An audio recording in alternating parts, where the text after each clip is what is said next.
All right, we are allegedly on air, so we are ready to go. Hello, everybody. My name is James from Tabletop Terrors. Today, I am DMing the second session of what has come to be known as the Iron Heart of Innis, based on the item that was found in a crypt of the goddess Kor in the first session. So today we are playing with 4 people, and I will go from left to right, and they will introduce themselves. Cassie, we'll start with you based on my screen. Tell me a little bit about yourself, your character, and anything else. So I'm Cassie. I'm playing as the wonderful paladin Eden, who's a human, and she has a knight background. Anyways, I can be found on DeviantArt, Fox Cunning Trickster. Feel free to look me up. Been dishing out a lot of art lately, and still have a lot going on for this game. I don't know a lot about Eden yet, so we're gonna find out. Have some fun. Awesome. All right, so next for me is Mike. Tell us about Neith. Hi, I'm Mike. I run the channel Mike the Piper. I am playing Neath Fallen Oak, a ranger who really doesn't like Kenkus, apparently. And I look to have a lot of fun. Also, I'd like to make a channel recommendation if you can. Please check out the channel Becky Rose, or Dungeon Girl. She's a fantastic DM, puts out fantastic content. Really suggest you guys check her out. Thanks. Awesome. Sounds good. So next for me is Tim. So I am Tim. I am the other half of Tabletop Terrors. Tabletop Terrors, as you know, has also branched off, and we are doing our own independent publishing at Absolute Tabletop. So I'll take a moment to shill and say that we just released Matt Click's first supplement in the world of Aeronoth. So if you want to go over and check out the official Wayward Wanderer supplement, you would do that at absolutetabletop.com. And this week, as with every one of our releases, it's pay what you want. And I am right now playing John, the possible cleric. That's a good way to put it. All right, so we'll go on to you, Tony. Tell us about yourself. I am T the Writer, host of the wonderful show D&D Stories. If you missed the first session of this game, you can hear an epic bardic retelling of it. And after this one as well, you can get the same thing. I play as Cryptbreaker James, the rogue who will, with your written permission, break into your family tomb and get your heirlooms back for you at the proper price. Awesome. Yeah, and we saw a little bit of him doing that, so I think we're going to work based off of that. So remember to correct me if I misspeak anything. I was very tired for the last session, so while I did do some preparation, if I get any little details wrong that seem very important to the story, please let me know. But I think I've got it. So we're going to start back. I kind of cut you guys off, and that was a little bit on purpose because I wanted that to be the beginning of this session instead of the end of that one. And so the party was last inside of this crypt to the elven goddess Kor, and they found this very interesting book. They fought some enemies, and now they are deciding what to do with it. What I'm going to do now is I'm going to fill you in on some details that previously we didn't know, and we're just going to pretend that we did. So, T, we're going to learn more about your letter. Reading your letter, it is from a person, a colleague that you knew a very long time ago, and his name was Tomlin. And you know him to now be deceased, but you have this letter, and he asked you to basically go into this crypt and get a book.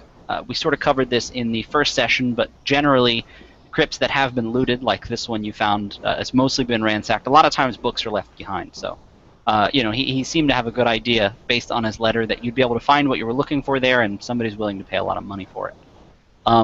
So basically, you guys are standing down here. You've got the book. You've opened it. It's got the what we're now calling the Iron Heart of Innis, and you guys are deciding what you want to do. So what are your next steps, you think?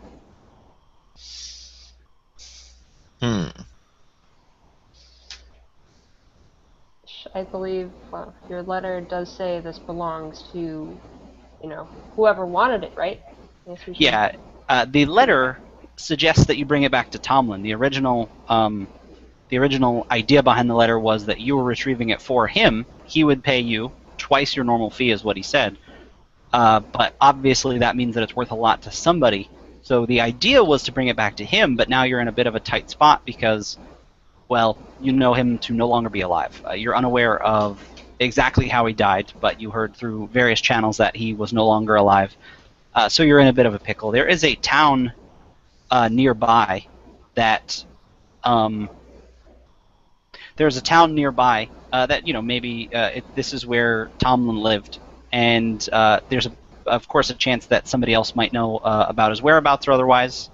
So basically, it's up to you guys what you want to do, when you want to go there, how you want to continue.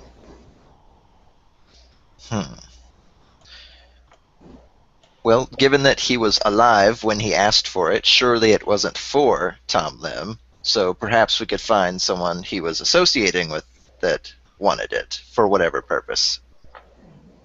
That would be safest, but will you actually get paid? I mean, he was the one who asked for it, wasn't it? Well, I certainly hope so. I wouldn't hand it over for free after all that mess. And I certainly owe you guys a dinner, because if I had wandered down there myself, I would have been chewed up by trans-dimensional, emaciated panther monsters, which I certainly wasn't expecting. Definitely not. That was my first encounter with such a creature. Yeah, I've heard of things like that before, but I never really been face to face. And here's the thing: I think you all are great people, and this is certainly something that sort of was thrust upon us all. But I'm not really cut out for this kind of thing anymore.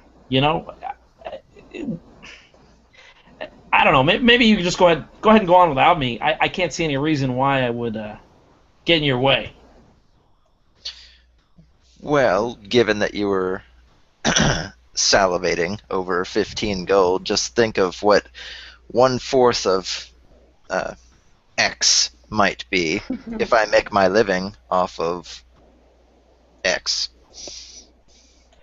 So you're willing to shake on it then? It's a square deal? Definitely. I'm a man of my word. I, thrust out my hand. I'd be kibbles if not for you. I'm not afraid to share what is rightfully to be shared. Agreed. And John would spit in his hand. And he would Cryptbreaker James still shake it? Yeah. Okay. And so he would do the one firm like up and down, and then he'd look over at Neath and he'd go, "What the hell are we, provokers now?" Nah, mate. Nah. I mean, after all, I wouldn't provoke nothing, mate. Besides, if we get a chance, I'm just saying, if we get a chance to make a bit of profit, and maybe even see a bit of the world, be alright. One thing, though, I mean, where we headed with this stuff anyway? The name of the town that is closest and that Tomlin was at least once known to take residence is the town of Carlahort. So that would most likely be where you would potentially find people that he knew or worked with. Carlahort's nearest to here, and, well, given that we found it on holy ground, maybe this is for medical purposes. For all we know, there could be a dying 9-year-old girl that desperately needs this. Yeah. Yeah, you're right. And if we're going to travel, I think we should probably wait till daybreak, at least. Yes. Travel by light of the day. And, keep that damn thing a secret. We got to make sure that nobody sees this because, well, you saw what was guarding it. True. In fact, why don't we separate the heart itself from the book? In case someone should snatch it from my bag, at least the prize won't be inside. Agreed. Even if they are lock and key, they'd only get 1/2 of that treasure. So who wants to hang on to the heart? I was contracted to get the book, but the heart itself. I can guard it. All right. Can we take the heart out of the book, or is it fastened or something? No, it lifts right out of the book. It is basically the pages act almost as sort of a cushion. It's been very carefully sort of dug out, in the making of the book, not necessarily after. And the heart sits in there, and it's very easy to pull it out and separate the two. It is very heavy. It's a few pounds for sure, but yeah, there's no problem with separating the two. Excellent. I'll turn it upside down to make sure it's not got oil or rubies or anything inside, and hand it right over. Yeah, there is nothing in it. Basically, while it does have all of the normal sort of openings that a heart would have, it's not solid. You can tell by looking in it. There's if you blew in it, it would make sort of a hollow sound, but it is very heavy. Okay, I'll I guess shut and relock the book and make sure it's secure in my pack. And I put it in my explorer's pack, just right at my back, so I could pretty much. Well, I can't feel it through my breastplate. I forgot. Well, yeah, but you sort of feel that weight on you. Yeah. Yeah.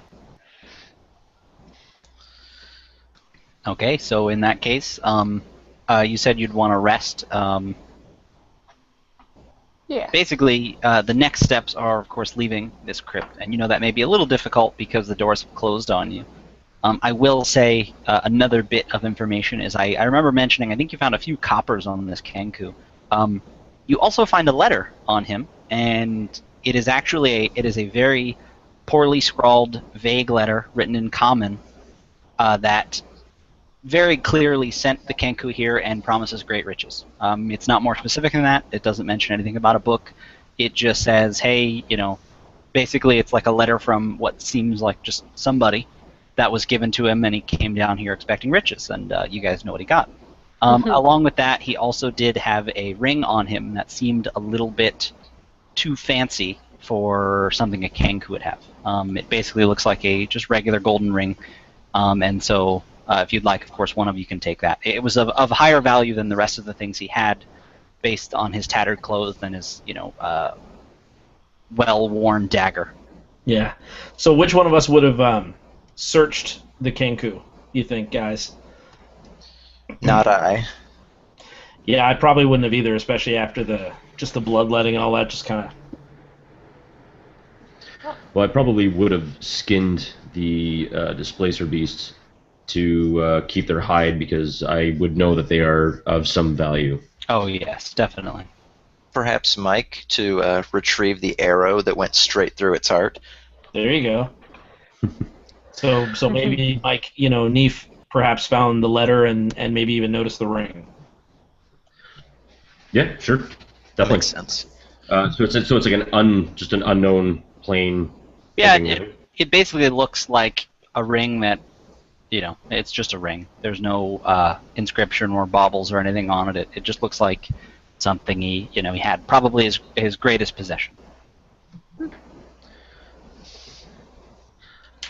Neat would probably look at it and just study it, just kind of hold it in his hand a bit, and just kind of like bitterly just kind of grasp it into his hand and just kind of just toss it away in a pocket. Reading the letter, I'd read the letter to the rest of the party, and well, looks like you've got some competition there, lad. No kidding. Though I am curious how he got in here, and the door shut, and took all There's a four of us long- to get inside. Yeah. Aren't there usually more of them, too?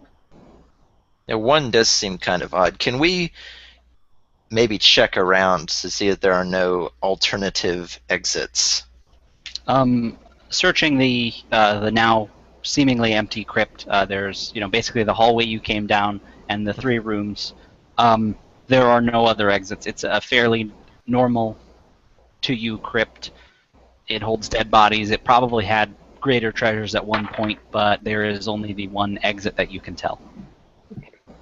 How did he get in here? I'm just like poking at the wall with different things. That door weighed a ton.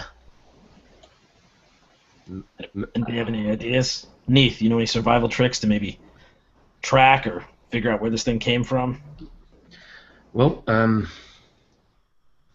wait a minute. Hang on. what if he held on to the beast, right? And then the beast made him like appear in here, right? I wonder if maybe that's possible. I mean, I've seen these things. I've seen these things disappear and jump around and stuff, but I've never seen them take a passenger or something. As you're talking about it, you hear a very distinct sound as though the doors are reopening. Oh, thank goodness. Now what?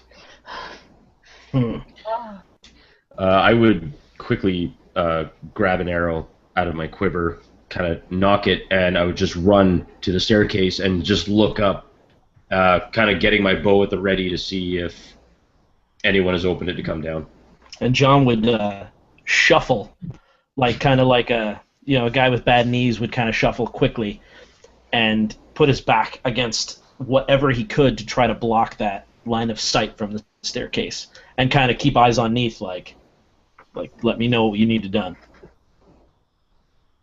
Yeah, okay. So, Neath basically running over there, you see, you catch the end of it, and the doors are actually opening seemingly by themselves. There's nobody coming down. The doors are very slowly opening, and you actually see the head of one or two ettercaps kind of peeking over the edge, and then as soon as you sort of make eye contact with them, they skitter away just as they did before. And beyond that, you just see, the flame of one of the torches that you left lit up there, still burning, probably lying on the ground. But beyond that, you see nothing else. Perhaps it's some weird trick. I don't know. James, do you think maybe this has something to do with, I don't know, a moon or something? Maybe crypts have them sort of magic to them or something? Not likely. In fact, this place was raided before. There was no padlock or anything. There may be something as simple as a pressure plate for something small enough as an ettercap to make the doors move, and then they shut again when we come down. It may be a simple 5-pound button somewhere. Because if the tomb was opening and closing on its own, well, the elements would get inside and there'd be no security here. That's true. Well, I suggest we go up before it possibly closes again. Eden would go for the stairs. I'm with her. And Agreed. I'll be kind of running up and just kind of trying to almost beat her up the stairs. Just like so I can kind of poke my head out and just like have my arrow ready and just kind of look around and maybe see what I can see. So as everyone gone up the stairs then, yeah? Yes. So I think that John would take that quick second to sort of stop at the bottom of the stairs and look, just that extra pause, that deafening silence, and if I can, I would like to listen, just to see if I can hear anything particular. Absolutely. Okay. I gotta roll it again. Super fell. Okay. That's bad luck, man. I Yeah. can tell already. First roll, man. Yeah, dude. Alright, so let me see, I went digital with my character sheet here, so I gotta click. So I gotta find it. Yeah, I gotta find it. It's a 10, flat 10 modified. You, after hearing the sort of steps of everybody going up the stairs, the potential clatter of their armor and things like that, it is exactly what you described. It is the deafening silence of a windowless room underground. You don't hear anything else, and it's almost, you don't hear anything. There's not even a bug or something skittering on the ground, or it definitely sounds very eerily empty. But you certainly, that could very well be normal for a tomb, but... So John would just sort of look and then spit, just that, and then go up the stairs. All right, so going back up the stairs again. There's I believe you guys left 2 torches out there. Yes. And so there are. If I remember, you put them in the sort of on the doors, more or less, or around basically. But the idea is they are still there, and getting up there again, you just see, a creature or two here or there, sort of staying away, kind of around in the trees, but beyond that, not much else. So at this point, if the DM will allow it, I think that John would sort of just let everybody else know, like, hey, let me show you my spot back here at the back of the cathedral. Yeah, absolutely. So John would address everyone and just kind of, almost sheepishly, just kind of nervously and awkwardly.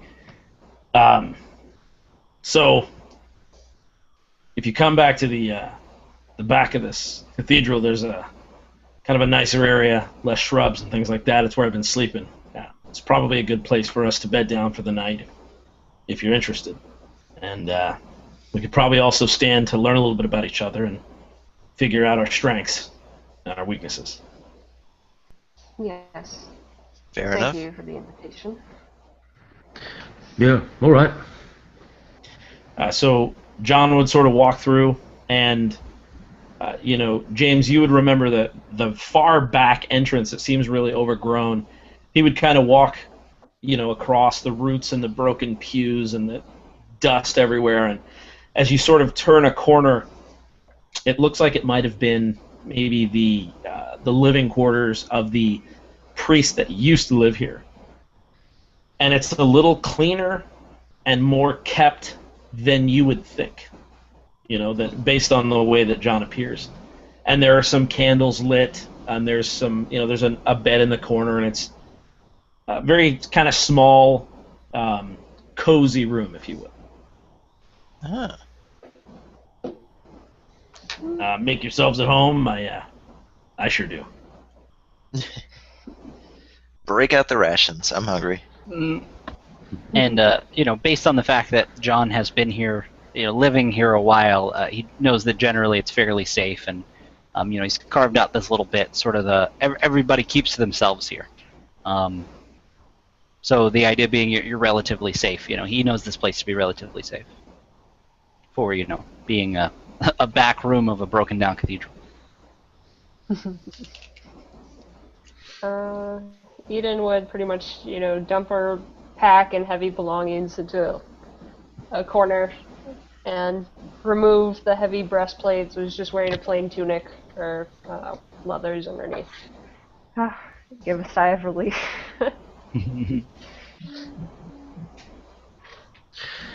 And I would be kind of in a corner, and I would just, almost as if a ritual, I would very easily and almost mechanically take off my pack, always right first, then left, place it on the ground, interlock the straps, and set it down. I'd reach into my pack and pull out a bit of cloth, sit down with my bow kind of on my knees, and facing the bow, I would begin to clean it methodically, and my eyes would be closed, and I would just be almost mouthing words but not saying anything as I'm just cleaning my bow, making sure that the string is not only taut but oiled, making sure that the bow has no cracks, and inspecting it completely, almost as if it were like a child. Awesome, absolutely. That was really cool. Well, I wonder, John, how did you come across this place, actually? So, full disclosure, when I came across this place, it was already broken down, and that was a while ago. I kind of don't keep track of the days, to be honest with you. But as you could tell, I probably don't strike you as a priest of Kor, was it? And so John would go on to explain, when I got here, the old man who was taking care of this place had already passed away. That was sort of advantageous. I gave him a proper burial, but I sure didn't tell anybody about it, and I sort of took over the place as just a roof over my head. I will say that I used to be a cleric, but probably not of a deity you're familiar with, and that was a long time ago, and I don't really remember any of that stuff. I know I've seen a few men with arms like that, but I'll leave that to your own disclosure. Yeah. I definitely have a history swinging a sword.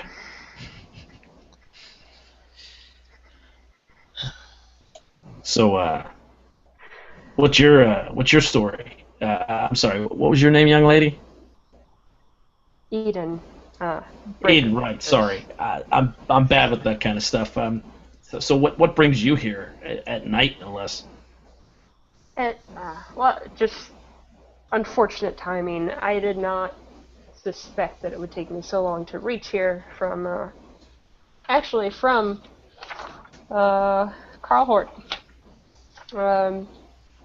My family is now doing very well back at Varnholm, and it has become my duty to take up our pilgrimage, since now how we do business is much more streamlined. But we used to go from town to town, paying homage to each god and goddess, to make ourselves known not just to the towns and cities, but to, of course, be respectful of the various races we met. And it's been a long time since we've done this pilgrimage, so I took it upon myself to kind of uphold that tradition again. So here I am, and I am very sad. It's been a long time. I was here in my childhood when I first came to the Temple of Kor. It's unfortunate to see how it's dead. Yeah. Yeah. That's why I am here. Yeah. And we sort of know why you're here, James, but what do you know about this friend of yours who wrote you the letter? Well, he was a respected colleague, I suppose. I mean, about as close as one can expect to be. I mean, when you get into the business of designing tombs, I very quickly learned that there are not so many families that can afford such things, much less to buy original designs, much less have someone like myself who can both build and not hurt myself making said designs. So maybe a score or two, and then the business kind of dried up. So regular gravekeeping, but it did come with a scholar's workload worth of religious rites, you know, knowledge of the nobility, etc., etc. It just wasn't an enterprise that lasted very long. I see. Well, it makes sense. I mean, once you build a crypt, you can kind of use it forever. Yeah. 500 years plus, you end up with, what, a dozen families on a continent? Maybe. Yeah. It's a hell of a business model, man. But hey, people are always dying, so hey, a few gold to put someone in their pine box and, you know, say the proper prayer. I kind of show them my necklace that's got like maybe 17 different religious symbols on it. You know, move the proper one to the middle, all that good stuff. Respect is mainly what most of them are looking for. Oh, for sure, for sure. Hey, Neith. And it just as you're saying that, I guess I just finish mumbling the words, and I kind of look up and, all right, John. You're a hell of a shot with that bow. You spent any time in the service? Nah. I was in service to a noble. I was an huntsman. And, well, I was pretty good, I'd say. Well, then I left. Well, uh, after that, I met this man who was a mercenary, and he really taught me how to shoot, and now I'm here, right? And yeah, yeah. So, What about? sorry to interrupt. Why did you leave the nobleman? I feel like some peasants would find that not, the worst job to have. She asks, and she takes out the iron heart, just kind of looking at it, with all the little atrial stuff, and Well, things just didn't work out, right? That's all. And thought it was time for me to leave. And yeah, but right, I like shooting. Yeah, I'm a pretty good huntsman, and not a bad shot. Yeah. really not a bad shot. You definitely helped save our skins today. So, Well, Great. oi, no, wait a you. minute. No, Eden, right? No. Oi, you, that Albert, right?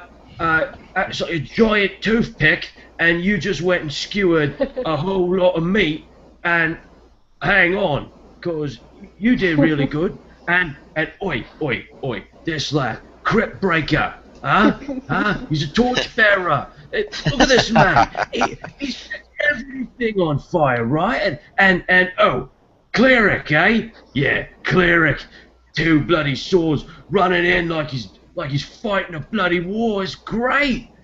Come on, be good with a bow, you lads. And lass, don't worry, I know, not gonna let a breastplate fool me, but oi, you're all great, and be honest, missing that deer was the best time I've ever had. I'm sure I'm happy I did. So, come on, I'm pretty happy myself there, Neef. You said a mercenary group. You're not running around with those damn punk kids. What are the brass jackals or whatever? all right, I've heard of them. Wait, is it tin something? No, it's another metal. It's something. The point is that I know all the mercenary companies on this rock, and a lot of them got a lot of damn good soldiers. Who was the one that taught you, how to shoot like that? And after that, you see Marcus's face just kind of fall. His name was Marcus. He was with the company of the Rose, but he decided to retire and spent his life in the wood, being a druid, wanted to commune with nature, right? And I was in a bad place, and he got me out of it, and he taught me things about nature, about the wood, and I owe a lot to him. I owe a lot to him. So do we. Yeah. Company of the Rose. Some damn fine men.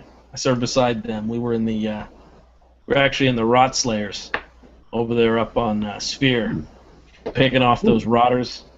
And yeah, the point is that you got some training, which is good. Which brings me to this. I'm garbage for long distances. Probably my biggest weakness is my speed. We should probably all kind of go in a circle here. If I'm going to know in a battle what's what, we need to know strengths and weaknesses. I'm good lifting. I'm good cutting. I'm bad for moving and running. What about you lot? Well, to be perfectly honest, I probably wouldn't know which end of a sword to stick into someone. my sword's up here, and I tap my temples. Can tell you about most of the nobility on this continent. I can history, religious rites, more of a face man. No offense to all the militants here. I can respect each of your disciplines, but it's not really for me. None taken. Well, weakness. Ian just kind of sits there with the heart in her hand, still looking at it, thinking. Since with I don't mean to brag, but with my background, I've been fairly trained and stuff. But I guess the halberd is a heavy weapon. It's not the fastest.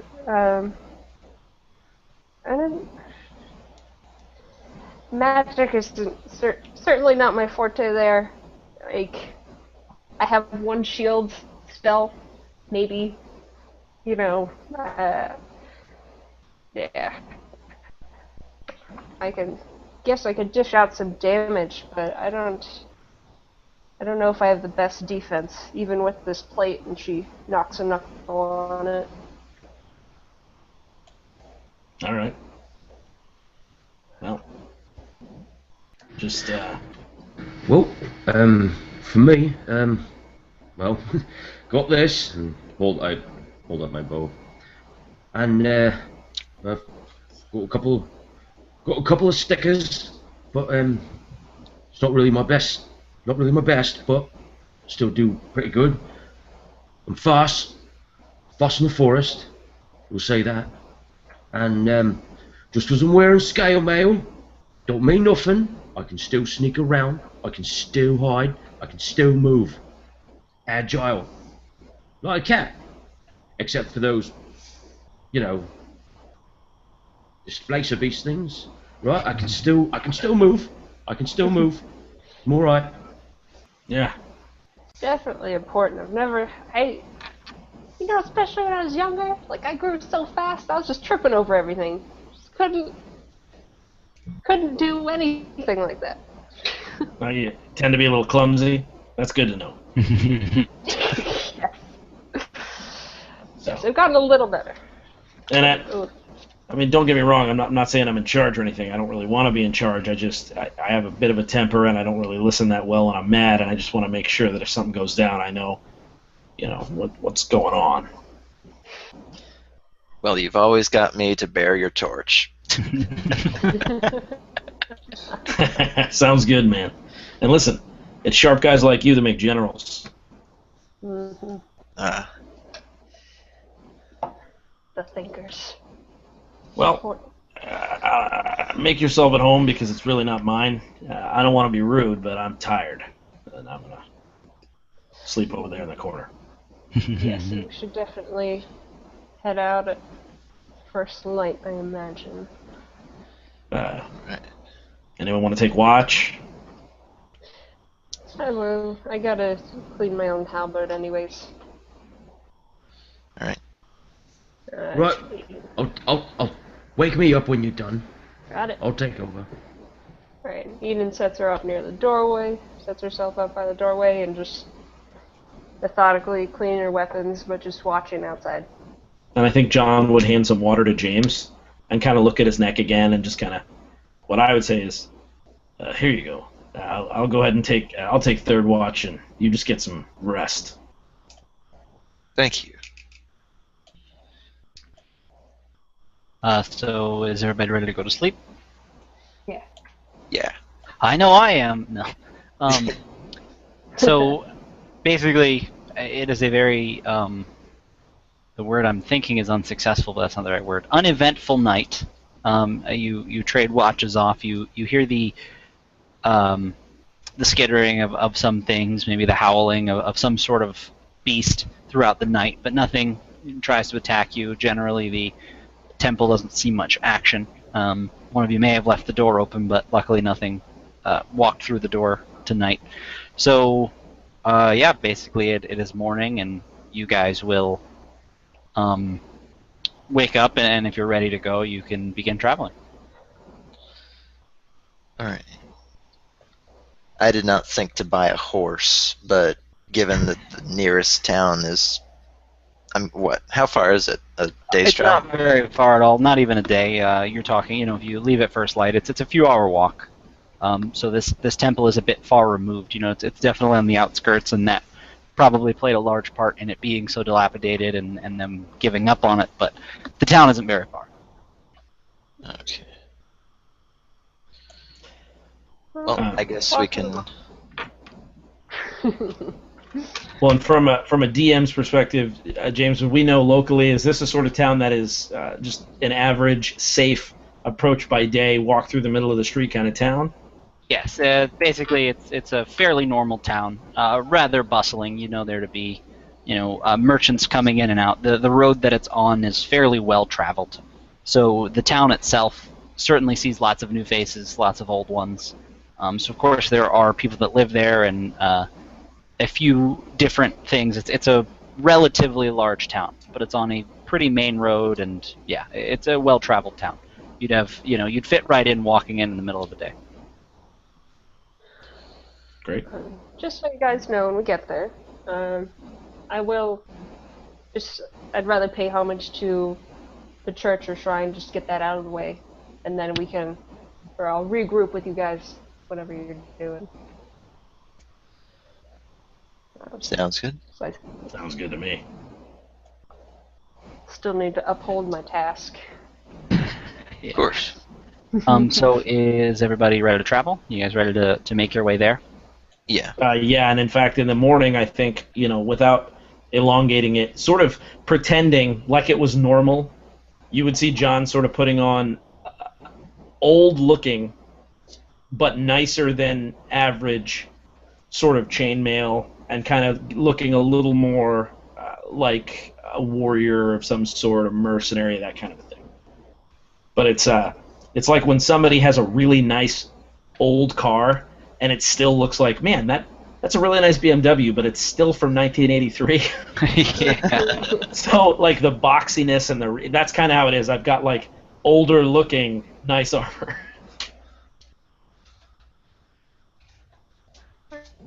So Eden has her breastplate on, heart's packed away into the explorer pack again, ready to go. All right. What? Anything else, Neith? Are you good? Yeah, I would just, again, repack everything exactly and methodically, just as I packed it up. Doing everything exactly, but the same as I unpacked, but exactly in reverse. And just before I would step out the door, I would just kind of put my hand on kind of one of the wooden beams, and I'd just kind of look at the bio go.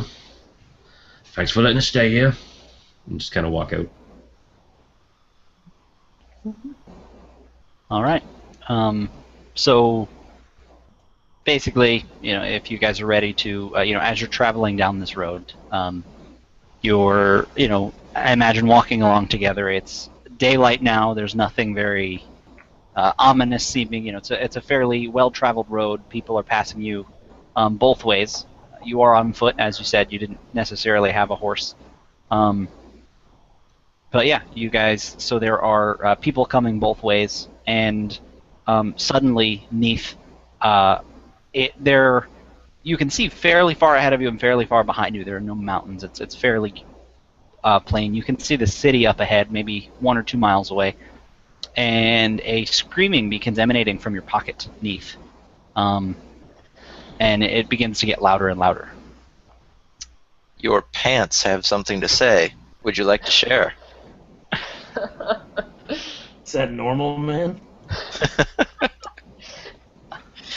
That Probably should have sounds- broke that to us last night when we were all kind of... No, it's not me. Hang on. I'm fumbling around in my pocket, and I feel around, and I just feel like almost like the vibration of the screaming, and it's pull it out, and it's like what I assume is the ring. Yes, Just yelling. the ring. Don't worry. Bloody hell! How do you turn it off? Just turn it off. Put it on your finger. It'll shut it up. I think. You think? Hopefully. Basically, I don't know. Wait. You're asking me to put a ring on that's shouting at me. As a rule, I generally do not put inanimate objects on my person that are yelling at me. and Just saying. it's basically, it is a very loud, like high-pitched squeal that started fairly low and got louder, and as you pulled it out of your pocket, got even louder. And as you're, sort of talking about it, yelling about it, basically, it stops. Acknowledge its And existence. Was and it so, screaming anything audible or just screeching? just a screech, just a very loud noise. Mm. Yeah, so very loud noise, and it stopped. And again, it still looks just like a normal ring and nothing too special. So as you continue to walk, very shortly after this, you see sort of an old man hobbling toward you, and so he's just coming down the road that you're walking toward the town. He'd be coming away from the town. And you passed a few people that potentially, carts and other people that you didn't necessarily make contact with, didn't really give you the time of day. They've got better things to do, but this person stops to speak to you. And so as he gets closer, he, as you're walking, he says, "Well, hello there. How are you fine folks?" And he stops and sort of puts himself in front of you, hoping that you'll stop. Hello, sir. All right.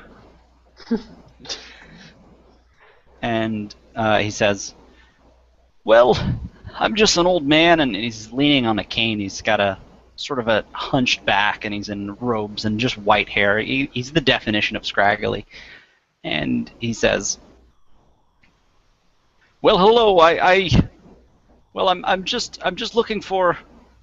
Well, have you got anything to sell to me? I've got a surplus of money here, and I'm interested in anything you might be willing to part with." A surplus of money. Didn't know there was such a thing. I'm looking at both Neath and Eden, incredibly suspicious. I'm afraid I personally have nothing to sell you. We really must be on our way. Well, now wait. Are you sure there's nothing? Are you sure there's nothing? Glance at Neath. Well, let me ask you something then. Are you looking for something specific? Well, I've got a particular interest in books. Have you got maybe any interesting books you've found? Maybe that don't seem very valuable, but might be valuable to a man like me. I have an idea. I think I've got exactly what you need. And I just take my pack down, and I reach into my pack, and I pull out these like recently skinned, still partially bloody displacer bead pelts. Right, and then I'd flick it, and I'd flick it hard enough that just whatever blood was on the inside just may have splattered out toward him. Right, this is what I'm talking about. Fine quality, skinned just last night. Very, very nice. You can hardly see the arrow holes. Perfect. Just what you need. Matter of fact, look at the size of the thing. I mean, granted, yeah, it might be a little emaciated. Maybe it didn't eat very much, but it could be yours. That's what I'm saying. Price is right, right? Oh, and look, tentacles, right? The tentacles still on. You can make a very nice cloak out of this. Huh? You want this? So Tim, to catch you up, an old man stopped you sort of on the way and asked what they found to be a very suspicious question, asking if you had anything to sell. He had money and he was looking to purchase something. And then, when asked, well, is there anything specific, he mentioned that he might be interested in books that otherwise wouldn't be of value to anybody. Then, of course, you heard Neath's part where he did what he did. So I just wanted to tell you, so I will continue to roleplay if there's nothing else you want to say before Neath decides to spray blood on this fellow. No, I think that is just where we should pick up, and I appreciate it. Sorry, yeah. And so the old man, he's standing on his cane, and he, as you're talking, when the blood sort of some of the fresh blood gets on him, he draws back and almost there's a hiss.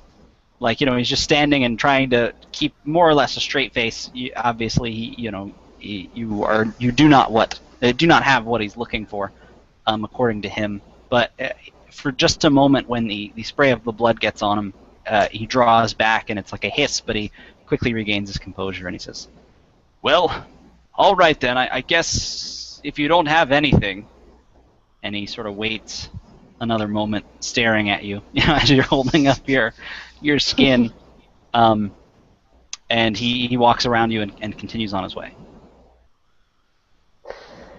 Wait till he's out of earshot. That was conspicuous.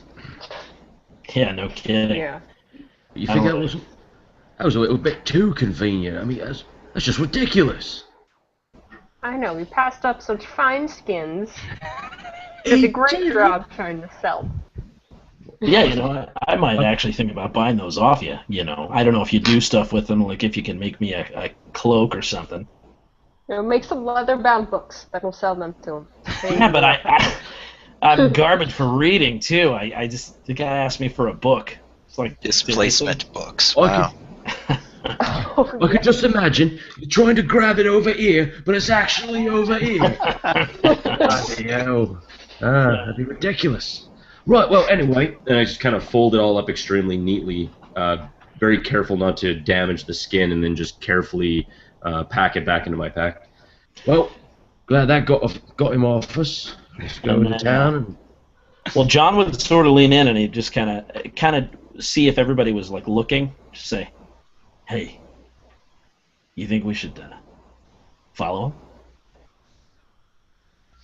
him?" Was he wearing any sort of identifying clothes, such as lords wear, symbols, necklaces? He did have a very tattered robes, like extremely tattered, almost. In fact, sometimes I forget we're playing D&D. What I'd like you to do is give me a perception roll. All of you can do this. Okay. 11.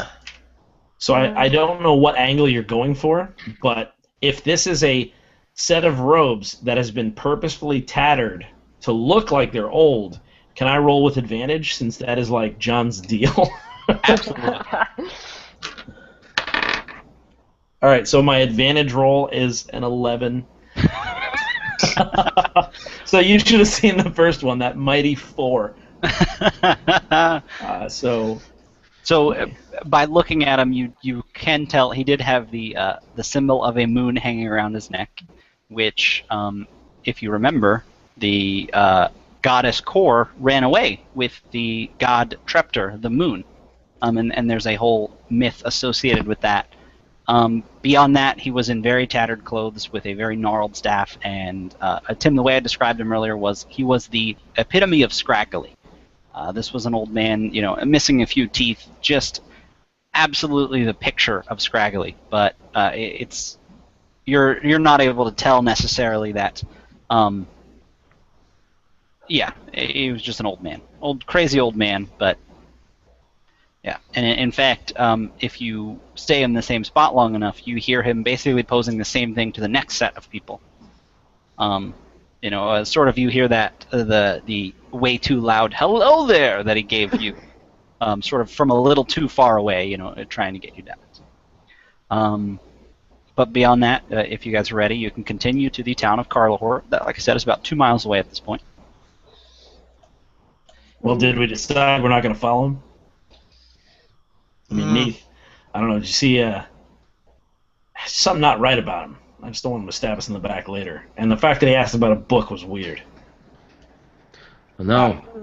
I mean, it doesn't make sense. We just go find this bloody thing. All of a sudden, here's a lad, how convenient, comes up to us and says, "Are you looking for any books?" That don't make no sense. Just saying, if you learn any, tricks about following and keeping yourself hidden and all that stuff, I mean, now'd be the time. I'm no good. My knees are manure, but... So I keep forgetting to tell you this, but not only should you guys have started with 1 inspiration, but you should also have one from your time around the fire in the temple. So you should all have 2 inspiration. I just wanted to throw that out there because I kept forgetting to let you know. Woohoo! Thank you. And don't forget to use those because I always do. All right. So, is the consensus? Did you want to try and track this fellow, Minornes, or were you guys going to continue with the town? Forget it. I'm just probably a overly cautious old man. Nah, mate, nah. Well, tell you what, may not be the best idea, but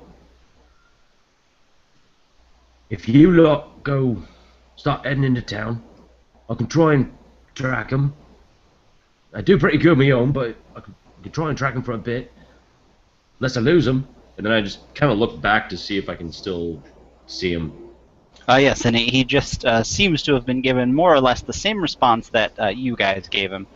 You know, very much a, nah, sorry. And he continued walking, and he's walking on a very well-traveled road, but at a very slow pace. So you can definitely see him continuing to disappear off into the distance, sort of leaning very much on his stick. You know, he's an old man. 1 person would be easier to track than 4 people in tow. Oh, Very absolutely. much. As well, even though you've come from a good mercenary group, I don't think leaving you entirely defend on your own would be great. Perhaps one of us could follow at even a longer distance, like hang out near the entrance just in case you gotta come running back. I don't know. Eden's a little uncertain. Sounds good. Eden, you up for that? Yeah, absolutely. All right. Yeah, alright. Me and Let's do it. Cryptbreaker will just hang out here for a bit. Sort of walk slowly. All right. I mean, Yeah, sounds good. So, Neef, what exactly would you like to do? This man is walking on a road. He's not very hard to track. It would be difficult to see his tracks because they're, you know, basically in the well-worn cart path of this road. But there's a very, you know, it's an old man. He's sort of hunched over, and you can definitely tell where he is. It won't be difficult to, you know, follow him or catch up to him if you wanted. I would, yeah, true enough.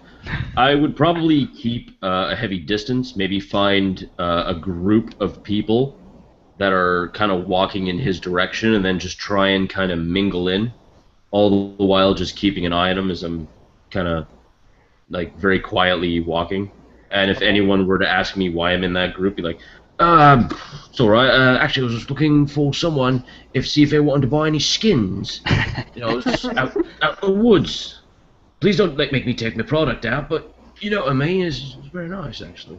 So yeah, So first off, give me a stealth check. So it's you're obviously not the normal kind of stealthy where you're trying to hide in the shadow, but you're certainly not trying to let this person know that you're following. fair enough. As well as that, upon mentioning selling your skins, there is sort of a someone in a cart, you know, in this group of people, a cart being pulled by a couple of horses as well as people walking around, you know, pulling horses and pack mules and whatnot. And somebody actually says to you, "Actually, there's a hide worker back in Kalahort. His name's Artman. Artman Hardleather. You should try and sell him to him. He's been looking for some hides. He'd be a good place to go."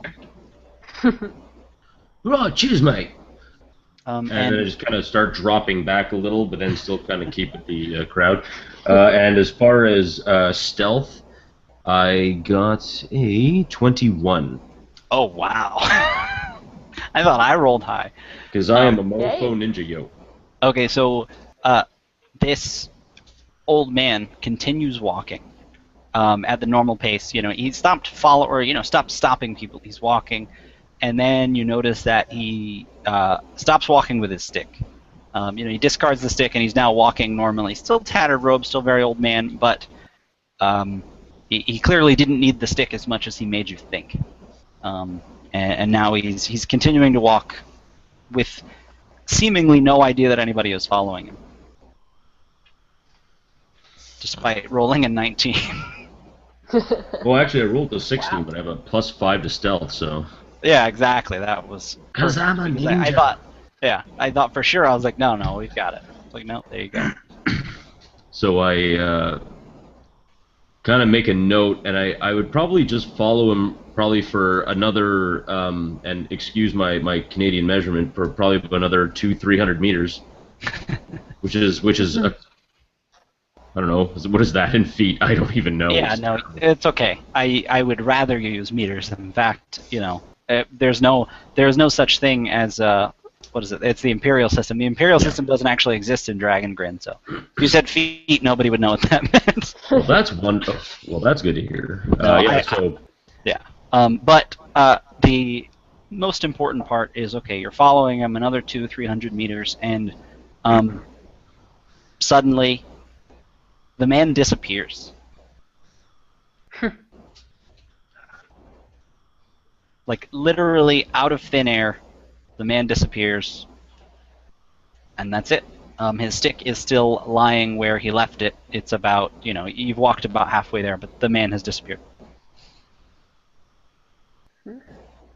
I would probably back up and just kind of look to see if anyone else saw what happened, and then just kind of start backing up. I would kind of go to the stick, and I would just like to inspect it. I'm not going to touch it. Not going to touch it. By all accounts, it looks like a normal stick that you would find. It certainly is slightly fancy. It seems like a walking stick. It's been whittled and sanded, and it is a nice walking stick, but beyond that, it seems fairly normal. Nothing special about it. And so I kind of bend down and I kind of pick it up, and I kind of look at it like, oh, John will like this.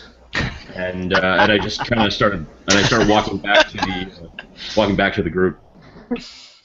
Awesome. And Eden, depending on how close you were following, you would also have seen this person disappear into thin air.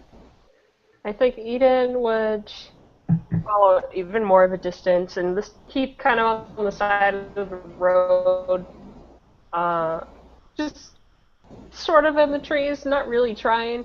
So you could just see him going poof in the thin air, and we'll wait for his return so that they can meet up with everyone else.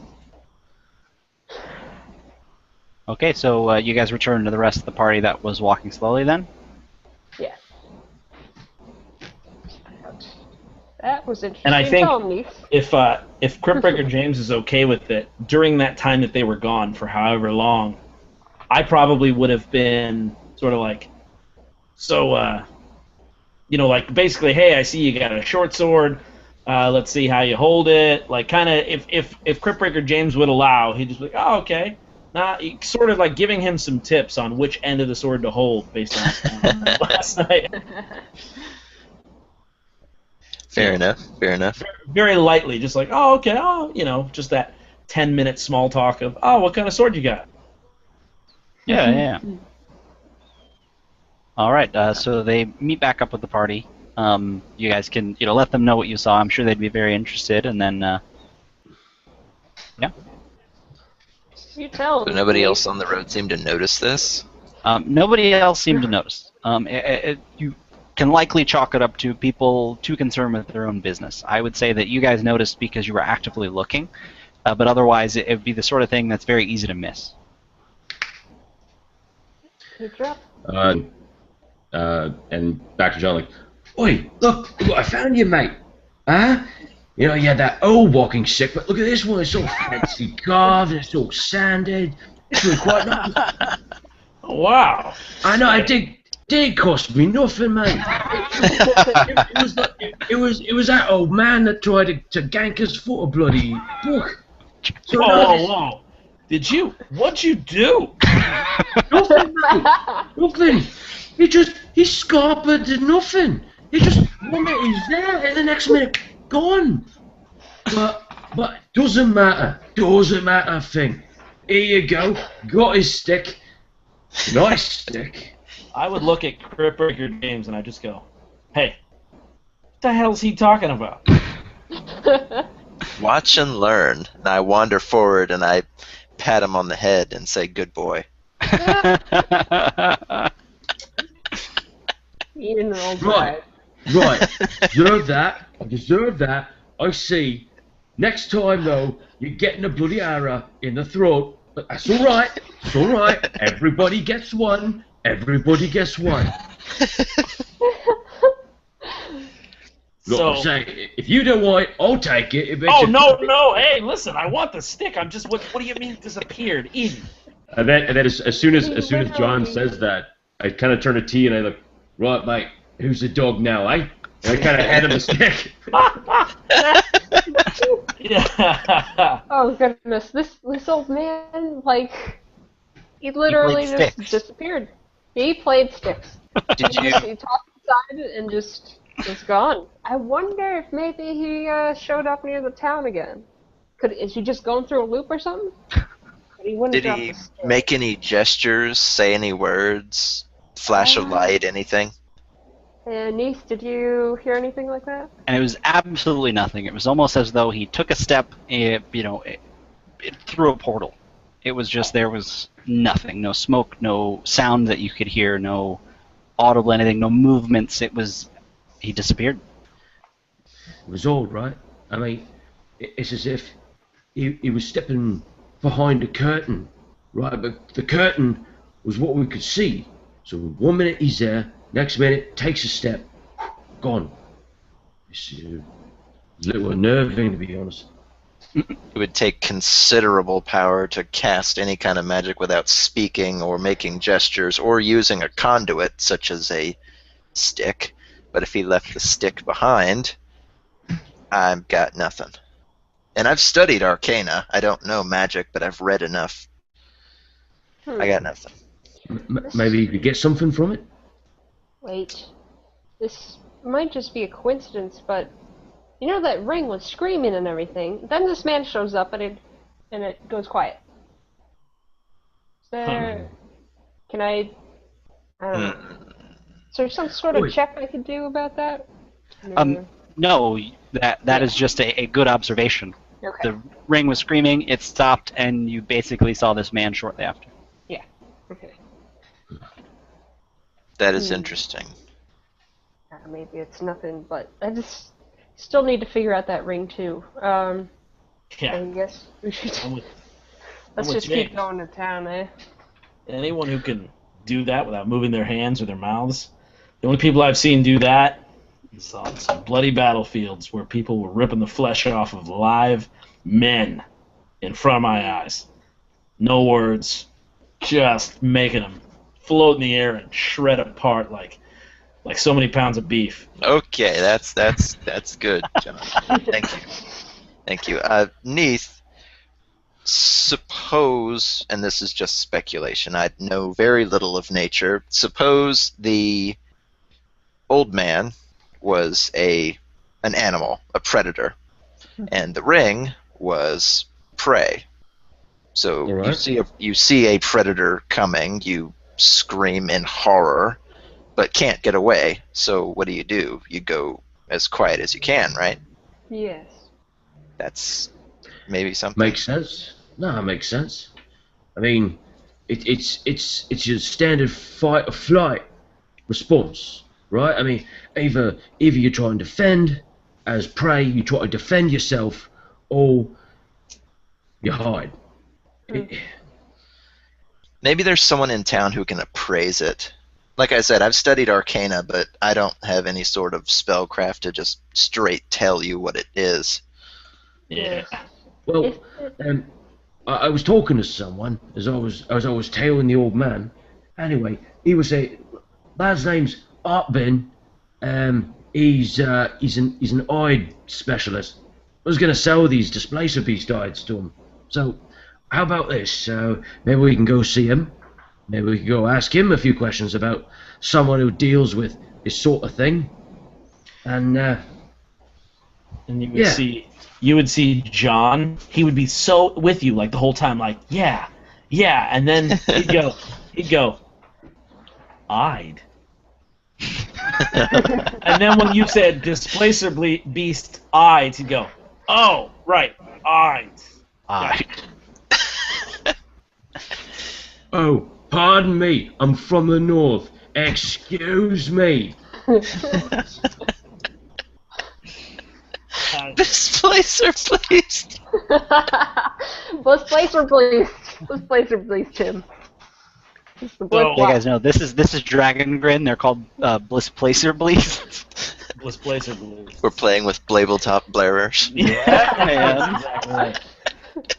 Absolutely blah. So I'm fine with I'm fine Yeah. with going to this. That's what it's about art right thing. there, Oh man. my god, that's so Oh, God. That's a shirt. Dinosaur lasagna. You're You just made the me winner. break character. I was in the middle of going like, yeah, I think we should go to the top. Where'd that shirt come from? This shirt is brought to you by Barker Be a Better Game Master Shop. That's right, be a better game master. Would you like to be a better bard? Would you like to be a better fighter? Would you like to be a better psycho ninja space assassin?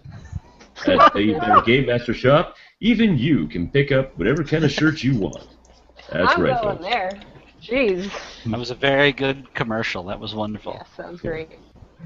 No, that's Well, awesome. So let's go But ahead and get meanwhile- off the road, though. It might be safer in town. Yeah, I agree. I think we can get this Displacer Beast to, what was his name? Arthead Leatherface? Oppman. Right. If nothing else, you might turn that into a nice cloak. Minus the tentacles, of course. Yes. I guess we should keep an eye on the ring. I don't know. If we gotta sneak around these, like, that thing's gonna give you away. All right. And I just kind of like thrust the ring right at her, like just, here you go. Just like toss it down the front of her shirt. No, I'll never get it out of the breastplate. I gotta take the whole thing off. Clang, Yeah, clang, clang, clang. far It's like as I someone know- dropping an ice cube down the back of your shirt at a party times 10. Yeah, I think armor takes, what, 5 minutes to take off? Yeah. That, and I'm pretty sure that if I did that, the DM would suddenly find a boulder in the sky to fall and drop on my head. No, that'll you start can't wrap up screaming. your knuckles. And then a Tarask sits down, and guess where you end up? Rectum, down near kill him. Oh. So how long would it take for us to, like, would it be, like, it's dark when we get there, or is it, like, just a brisk saunter? Just a brisk saunter. You guys, especially if you left even relatively close to morning or afternoon, it's, just nearing afternoon. It took, from the church, it would take about 2 or 3 hours walk. Okay. And of course you saw many faces, but town is coming up pretty quick now, and the traffic is getting a little more common. So you guys travel into town. Yes. So you do have the choice. Go ahead, Cassie. Upon reaching town, Eden would go to the shrine or church. I'd actually want her to maybe inquire about magic rings, and if the priest there has ever come across like those that make sound or something. I don't know. Yeah, absolutely. So the deity in this town would actually be, find his name. I wrote it down here.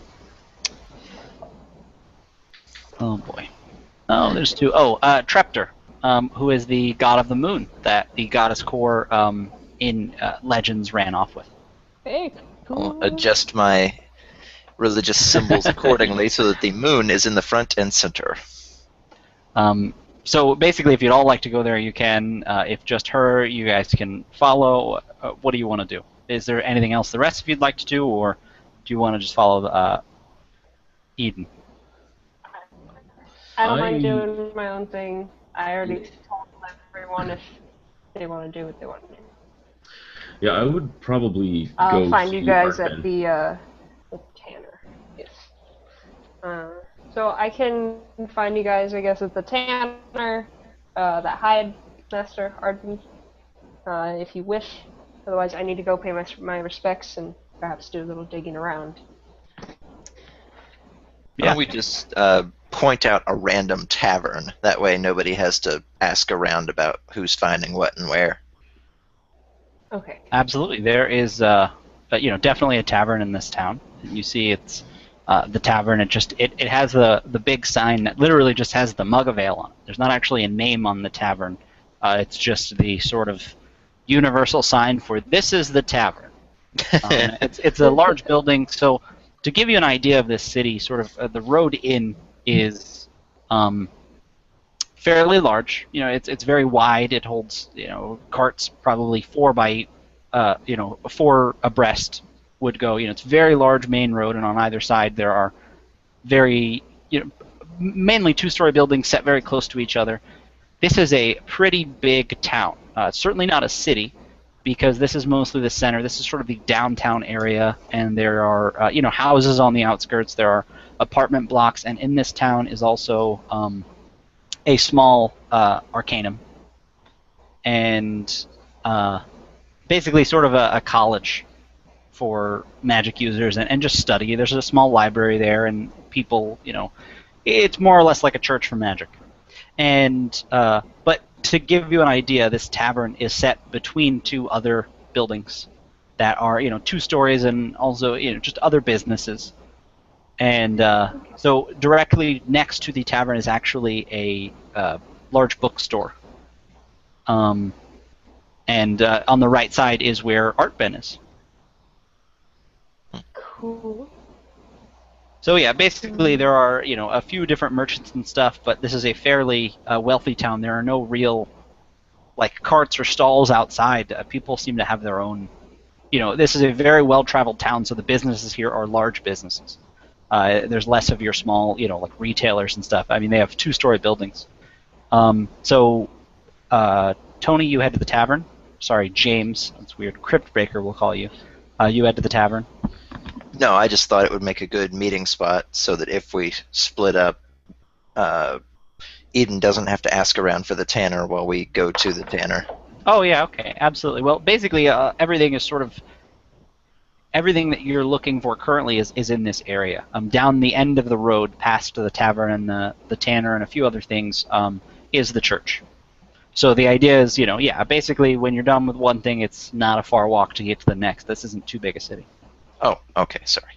No, you're fine. It's perfect. But basically, it's like if you guys want to meet at the tavern, it's right there. If you want to meet, it's. It was my bad for not giving a better account of what the town looked like. I realized it was time for that to happen. Oh, well, we've got Eden going to the local church. Yes. Neath going to the tanner. I could go to the bookstore, and John could go to look after the ring. Yeah, that sounds great. Because John has the military background, but in this instance, I think it would kind of work against him because he's pretty conspicuously military. And as he kind of goes around, so his military contacts, even if they're lower rank or local militia, would sort of recognize him as, oh yeah, that's that old mercenary guy that was living in the church. So I'm trying not to be seen, so that'd be great. So I'm kind of just James. I'm trying to stay out of sight on purpose. Yeah, okay. And it's a fairly busy, well-traveled town, and because it seems to be on sort of not necessarily a crossroads, but it's one of the major towns for a while. So a lot of people stop here, and there are a lot of new faces. So while, yes, certainly some people may notice you, it's not hard to sort of blend in. There's enough people to kind of stay with crowds and stay out of sight of anybody you think might notice you.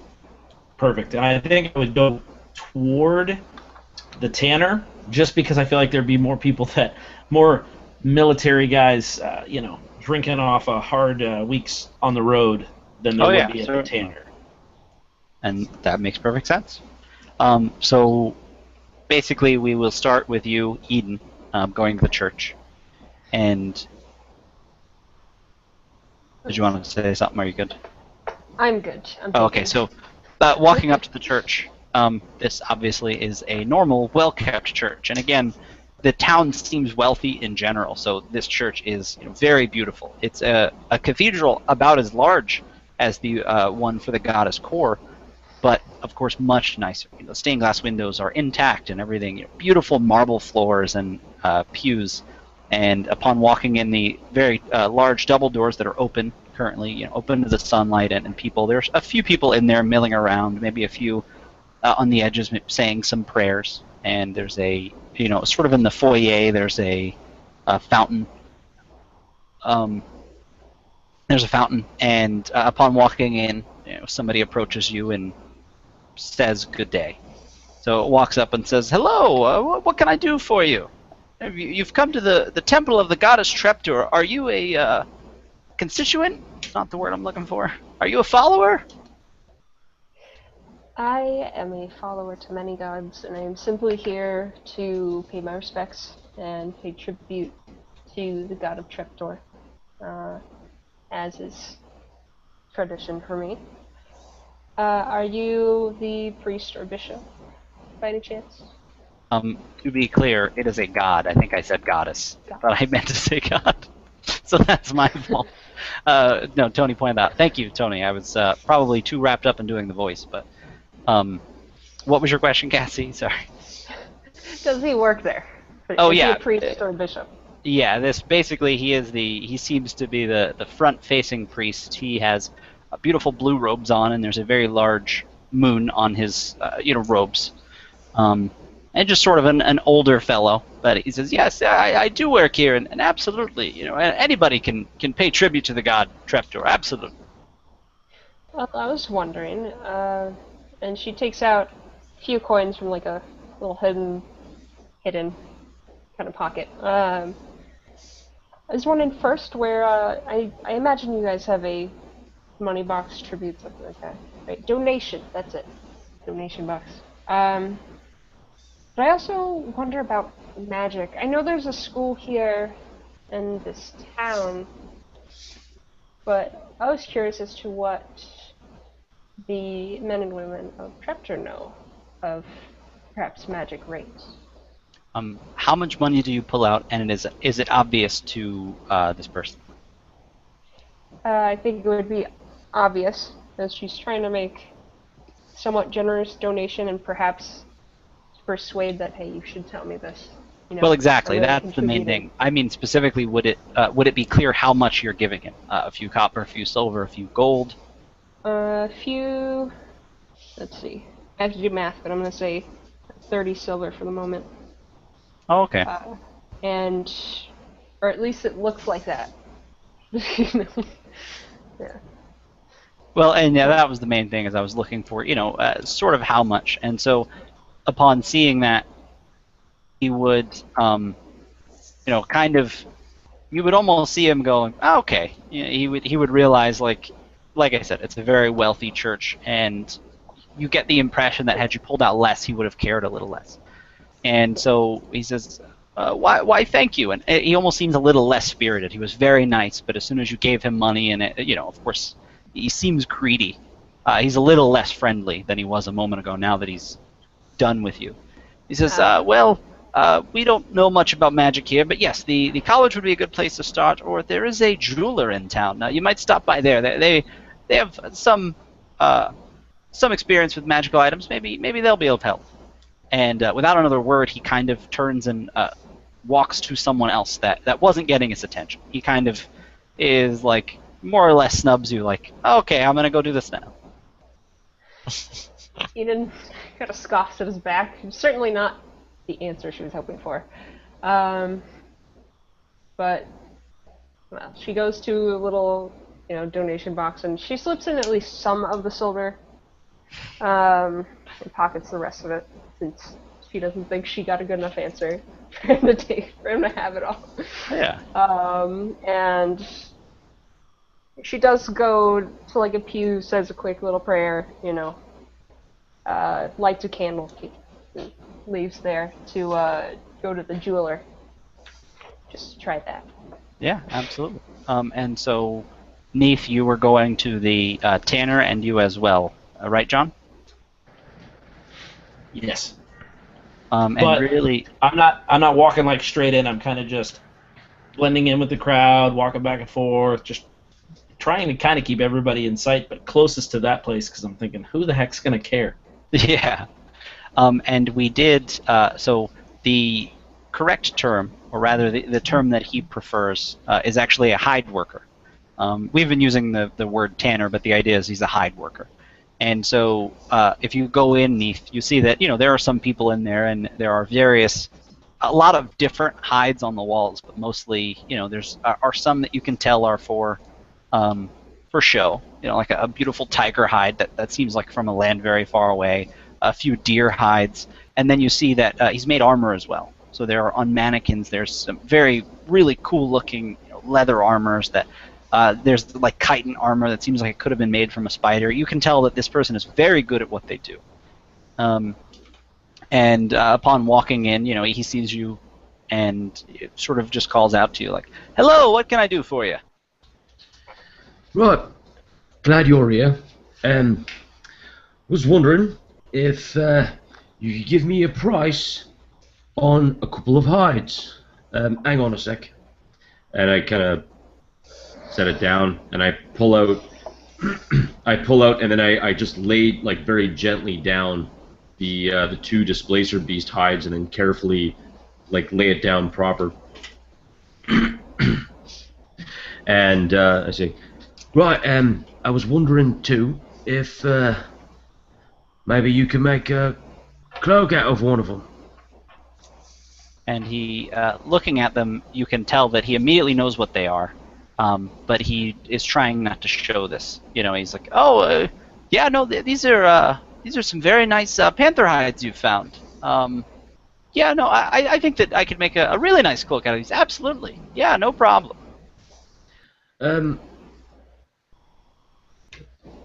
Oi, I don't know you. You don't know me. It's fine. Maybe you spent your whole life in this little city, but just gonna say is, perhaps there are not a lot of panthers in the world with these rather large, proboscis tentacled things sticking out of them. Right, and I'm pretty sure you know what this is. So, help me out here, mate. And he says, "I'm sorry. It's a very you can't blame me for trying to make a quick buck. It's a very touristy town. People come in here. They don't realize what you have." Well, I tell you what. I fought me and my mates fought two of these, both of them, at the same time. So yeah, no, actually, I can't blame you because these are a bugger to fight. Is all I'm gonna say. But it's fine. It's fine. Not here to start an argument. Maybe, just maybe, you can come here, we can set ourselves a deal, maybe sell you one, you can make a cloak of the other, and try and work something out. And so he starts running his hand over it, and he's sort of just considering what you said, like, okay. He's like, okay, oh, all right. So I think I can absolutely make a cloak out of this. So you said you want to sell me one, and have me make a cloak out of another. Here's what we can. If you give me the one, I'll fashion this one into a nice cloak for you, and we call it a day. What do you think? And then I kind of turn and look to John. John is there, right? Like John, you're with. I'm skulking. I'm kind of like, I'm the guy pacing back and forth. I'm not in there listening to the whole thing, but I think by this point I'd probably be leaning against the door, kind of hearing all of this going on. Yeah. So if I would have heard you kind of like stammering for a second, I think you'd see John sort of, I'm thinking maybe like in the neighborhood of like 6'5", 6'6" foot frame, kind of just turn into the door, and kind of just go and go, "Hey, so is it gonna do it for us?" And then kind of look at the shopkeeper. And seeing such a large man, sort of take over the door more or less, the doorway. He'd say, okay. Well, all right. So I buy the one for, let's say, what seems fair, like 2 or 3 gold, and I still make you the cloak. Now, listen, we're talking a very fine cloak here. You won't find this And look, come on, there's arrow holes in it. What is this? And he begins to very much disparage, salesman mode, the state of these things. So I think John would sort of look at Neith and go, "Hey, what do you like in here? Anything catch your eye?" That's actually a good question. I probably wouldn't really notice anything in particular as far as like leather armor, but I would probably want to notice something like a kind of have my eye on this one quiver, and it's a beautiful leather worked quiver, but not only is it beautiful in its like design with these beautiful like leaf etchings along the side, and you can definitely tell this hide was like from an animal with a very dark skin, possibly a panther, because it's almost like a black leather, but like a black purple leather. But the amazing thing about it is that it holds more arrows than a standard quiver, like at least 30 arrows. And I'm like, oh, look at that. That's beautiful. I mean, you see that? If that was a maid, she'd be out of my league. I've got to have her. Hey, I've got to have it. play it cool, man. Play it cool. All right. Yeah. Cool. Yeah. So what'd you say? You say 4 gold? What was your deal? Yeah, well, I could see letting it. I could see taking it off your hands for 3, maybe 4 gold. So how about how about that? You make us the cloak and you throw in that quiver. Hey, listen. Now, come on. Listen, that quiver's the finest panther hide from across the Sphere Mountains. You can't expect me to just throw it in. I sometimes do this where my face makes it look like I'm asking. I want you to roll something, whether intimidation or if you want maybe. I actually do. I do not have persuasion. My charisma is in the negatives, actually. Yeah. But Well, it definitely sounded like intimidation, but I wanted to give you a little leeway. But that's sort of no, totally. And I've got actually ranks in that. So. Oh yes, unmodified 18 with a modification of my. It's a 20. Yeah, absolutely. So he sort of, he's when you mention it, he's not making eye contact with you, and upon saying that, like, oh, sometimes it looks like I'm asking, he kind of looks up at you, and he was running his hands over the hide, and he kind of stops, and he looks at you, and he looks at the way you're dressed and the weapons, and he looks at Neith, and he begins to consider that maybe he pushed it a little too far, and he says, okay, all right. So I make you the cloak. You give me 4 gold or I give you 3 gold, sorry, for the hide, and I throw in the quiver, and you guys maybe don't show your face back here again, or I just prefer it that way. So upon that, I think John would take, and he would sort of like look and just glare while he reaches into his pocket. And he'd pull out an extra few gold, because Eden had given me some gold, right? Yep. Yes. So I would pull out probably another 5 gold, and I would let it clink out of my hands onto the counter, like clink, clink, clink, clink, clink, in 5, and say, look, man, I was going to pay you. Just don't screw people, tourist or not. And okay, all right. I'm sorry. It won't happen again. And it was a pleasure doing business for you. Making the cloak, that's going to take maybe the better part of a day, a few days. Are you staying in town, or? We'll be around. And We might be. Quick question, if you don't mind, good sir. Do you know where I can find a Fletcher?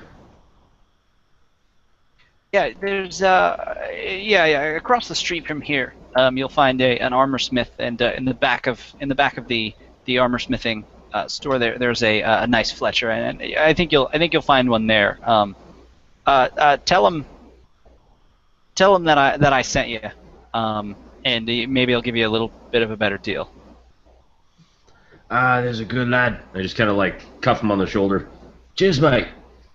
And you can tell the way he says it, it's almost as though he's saying, tell him you're not a tourist. Because he, it's a friend of his. He's like, it's sort of that thieves' can't, like, hey, tell him not to screw you, but tell him I said so. He says, all right, so I'll send a courier for you when this is done.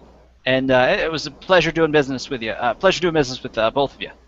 And so, John, I was going to say, if I could, I would like to, like, lean over the counter and grab the quiver. Like, sort of, like, take it off the hook, like I'm tall enough to reach up there and just kind of... And then just hand it to Neith without kind of losing eye contact and just... Yeah. And he definitely, about halfway through, he kind of coughs and doesn't look at you, and he starts collecting the hides from the counter and just walks, away, like sort of to the back, just busying himself. I would grab it and just holding it and looking at it, and as if it is almost the new love of my life. I would grab my arrows out of my hip quiver, put them in the new quiver, and just kind of look at it and just take it in and quickly like change quivers, and my other quiver, which is like just this old beat up, crappy thing with just this little small pouch. And I open this small pouch, and I pull out just a folded up piece of paper. I'm like, oi, mate, look, I don't want to think that you're getting the shaft end, shaft end, right? Anyway, look, I don't want to think you're getting it. So, tell you what, here. I mean, it's not in the best shape, but it's still a good quiver. You could probably resell it, maybe just clean it up a bit, and then you're all right. So you can have that, hey, on me, because thanks for the quiver, mate. And I just kind of turn around and walk out. And of course, not seeming to want to be ungrateful, is thank you. And he lays it on the counter, and he kind of yells to you as you're leaving. I'll send a courier when the cloak is finished. Kind of wave my hand. All right, so basically we can either, Tony, what would you like to do, or did you guys want to meet up again? What are you guys thinking? Who ended up with the ring when we split up? I did. Oh, okay.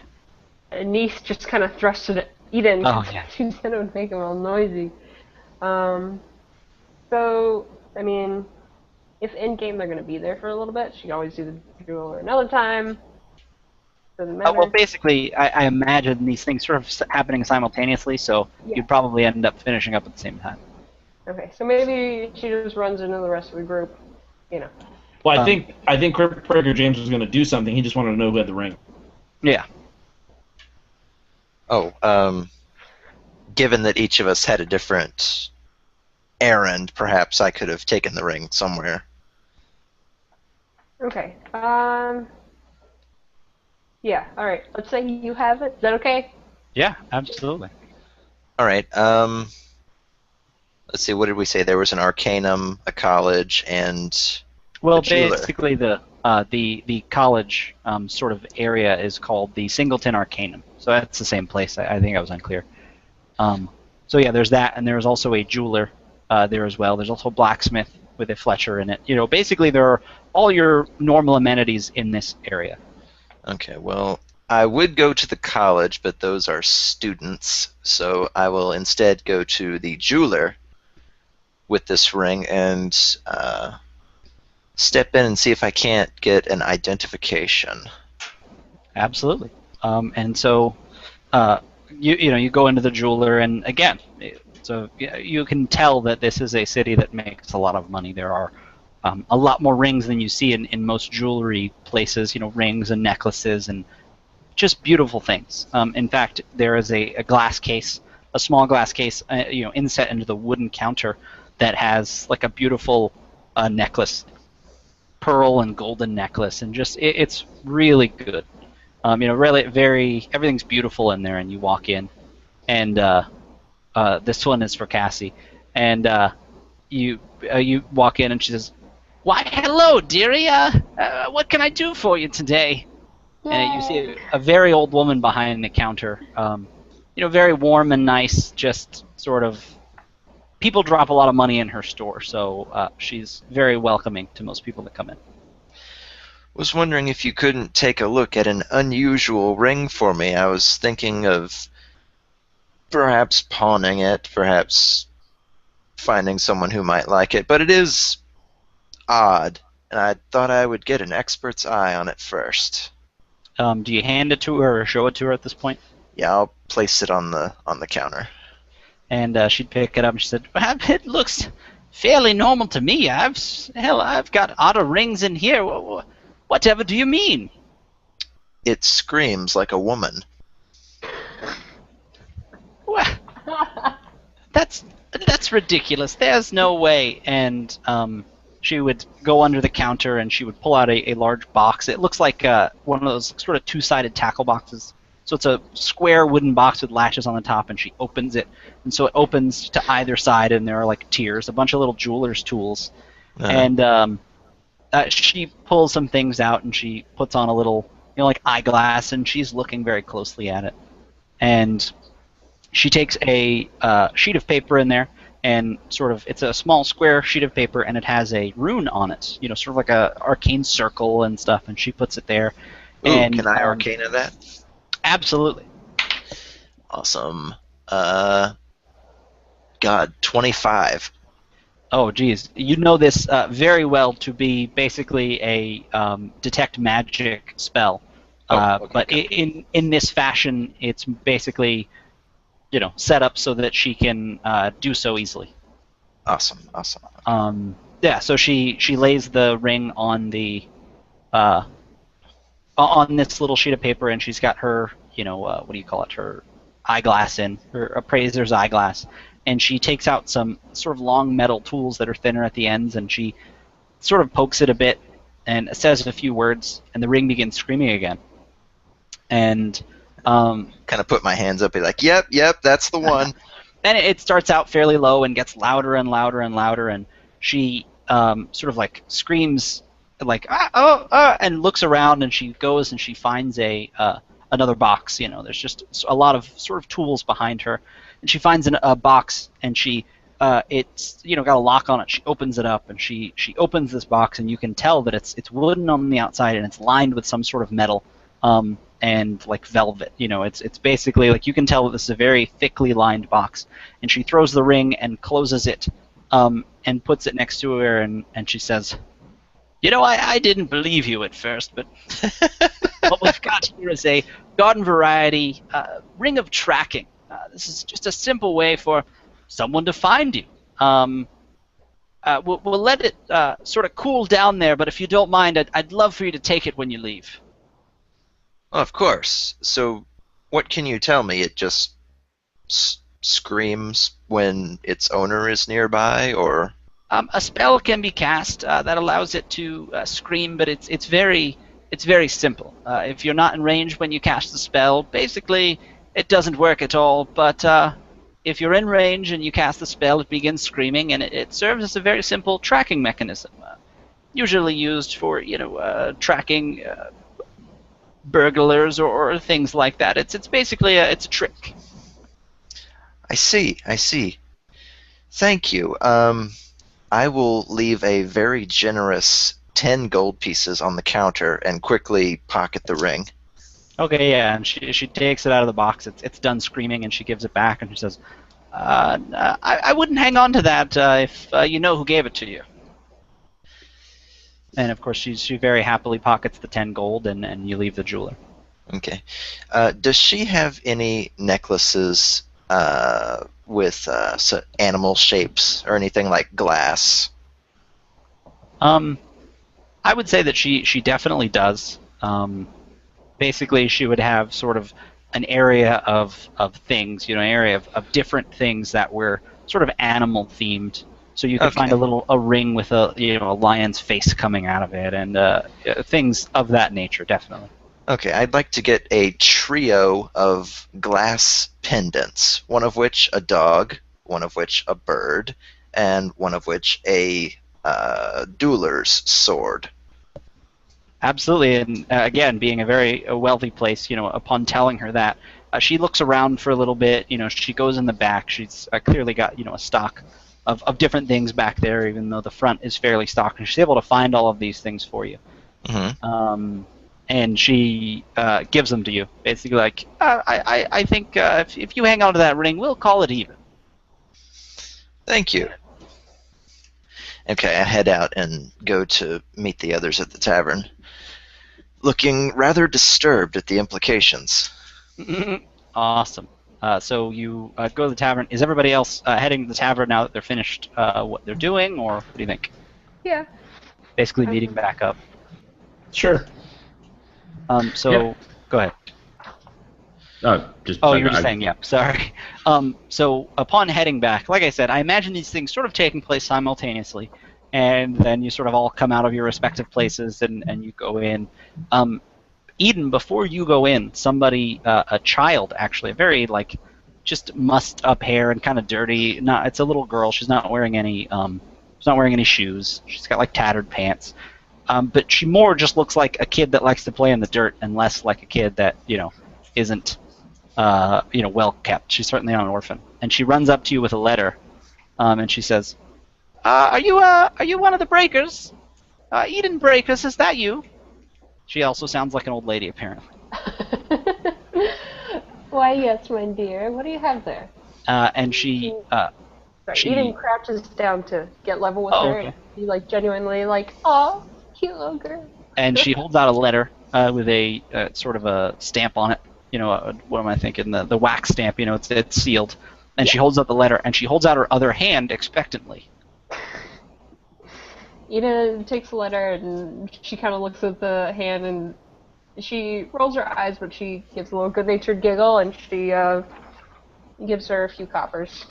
And the child kind of scoffs at it, but just just very much okay, but she did her job, and she runs off. And I go to the tavern and open it. Okay. See what's going on. So this is a letter from the Arcanum, and it is basically asking you to go to a nearby church of the goddess Kor to find a book in the crypt. Okay. Is everyone at the tavern yet, or no? Yeah, I believe everybody decided to meet up there, unless there's anything else you guys would like to do. Yeah, Neith is definitely at the tavern at this point. Okay. Yeah, with his satyr spear, right? Yeah.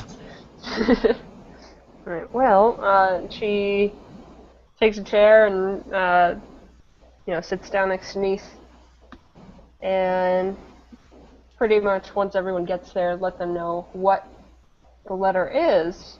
As well, it looks like the school here actually asked me to. I'm surprised. Actually, asked me to go to Kor to fetch, I think, what we found in there. Well, I have good news and bad news. Which would you like to hear first, Eden? Let's do bad news. Get that on there. Well, the bad news is that the trinket we found earlier was basically a piece of bait. The one we acquired it from Yes. was sent there to die, with a rather noticeable golden ring. Should he suddenly go down from a set of, let's say, Cryptbreakers, would probably search his body and pawn off whatever he might have on him that is valuable, that screams when its owner is nearby. And who were we near when it started going off last? Sure enough, that old man. I'm willing to bet that he wrote the letter to that little bird creature, gave him the ring, expecting him to die and us to take the ring itself, and then he could just wander about casting that spell. As long as he's on the road between that cathedral and the town we're in now, and when he hears it going off, he makes a beeline for wherever he hears it coming from. I imagine he heard it from us, but it did. Well, excuse me, frankly, I did shut up, so I don't know.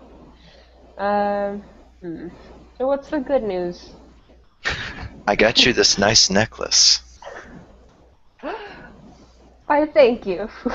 I give her the little bird necklace, and I give Neith the doggy necklace, and I give John the dueler's sword necklace.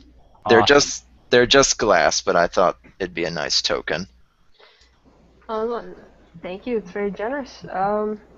Might I don't mean to be rude, but may I ask why? I mean, you only met us the other night. Well, to be frank, I'd be dead if not for the three of you. I didn't exactly go into that crypt expecting teleporting transdimensional panthers. It's true. So maybe Nobody small expects them. It's true. Nobody expects them. Mm, Come out of nowhere. It's why transdimensional. yeah. That's a good point. I'll probably end up buying them dinner as well, as long as we're staying at the tavern. How much gold should I call that? We'll say it's a bit higher priced because they know that they can charge some, but it's not more than 2 gold for rooms for all of you for the night. It's still a very reasonably priced tavern, but it's certainly more expensive than most places you go. Consider it my thanks for saving my hide while I stood there holding the light. Yes, but without the lights, we wouldn't know where these things were. Ooh. So thank you too. That being That's right, mate. Oh, sorry. Go Your ahead. magic. That's all right. Your magic with those torches. You know, waving them around and stuff. That was great. That was great. Hey, it kept those displacer beasts away. They were probably like, oh, fire. They probably want to swat at it, right? But then we were there, and John was there with his 2 swords, and he was just hacking, slashing, and and Eden, right? Skewers them up like meat on a stick, and then I was there, and I shot a bit. Oh, and then you got healed, right? You know, All right. hey, Nath, did you ever think of maybe being a bard, storyteller? Nice. It's people. I'm happy to be around people. I haven't been around people in a bit, and when I do meet good people like yourselves, right? I don't want to be away from them again. Hey, we're not going anywhere, man. Jeez. And then through the he's got the probably a big tankard of ale. You just kind of go, the guy's not wrong. I mean that was a good bit of torture you did there. In all seriousness, no. I think we should probably be rid of this ring, because it's just going to paint a rather large target on our chests or our backs. I've got an idea, actually. What? Well, we wrangle up a small animal, tie the ring to its collar, and send it running through. And as it's walking down the path there, we just follow behind it. And as soon as this moron comes stepping out of nowhere, well, we've got him. Does sound like a good idea. What if this guy maybe... Well, I can't tell if he's a bad guy or not. Like, I definitely think it would be hilarious to attach a ring to an animal and just have it go off into the woods, on some wild chase. But, I'm What not about sure. one of us? One of us? Well, just suppose on the off chance that he's on the up and up and we're not just being completely paranoid. It's hard to tell at a glance. Yeah. Yeah. But So then how do we there's also choose? the school. And it would be There's a also the bit school more that sent me direct. this letter. The other place, not to step on anybody's toes as the DM, but I mentioned it maybe once, so I just wanted to be clear. This is the town that your deceased friend Tony lived in. That sent you the letter to go to this place. Oh, right. We should check out his house or something. Yeah. I'm unsure of where to go from here. Yeah, the last place you knew that he lived, there's a return address on the letter, was a block of apartments. That's, basically a little ways. It's in town. We'll see. There you go. We should look at that, but I am curious about what the school would want with this book as well. But of course, we could just give someone the book, but not what's inside. Well, James has a point. Maybe this guy's looking to get our attention for a good reason, and that bird creature was sort of wrong place, the wrong time. I don't know. I hate to think ill of everyone, but just the way this is set up, it seems a lot like that little Birdman was set up as bait for people exactly like us. All right. Hang on a second, mate. Your friend, was he part of any organisations or something? DM? Maybe Yeah, basically he is a teacher, or was previously a teacher at the college.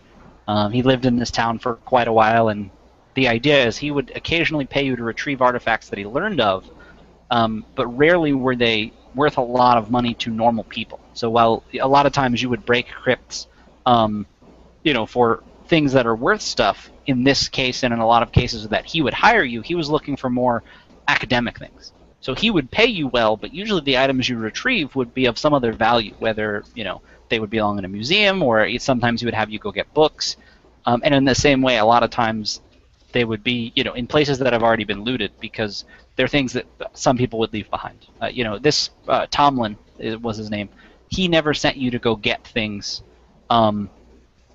He'd never send you to go get things that were, like I said, of great value. They were never the heirlooms and stuff. The families would usually do that, but in his case, he either heard of something or, got wind of something and was like, hey, if you get it for me, I'll pay you and I'll do what I want with it.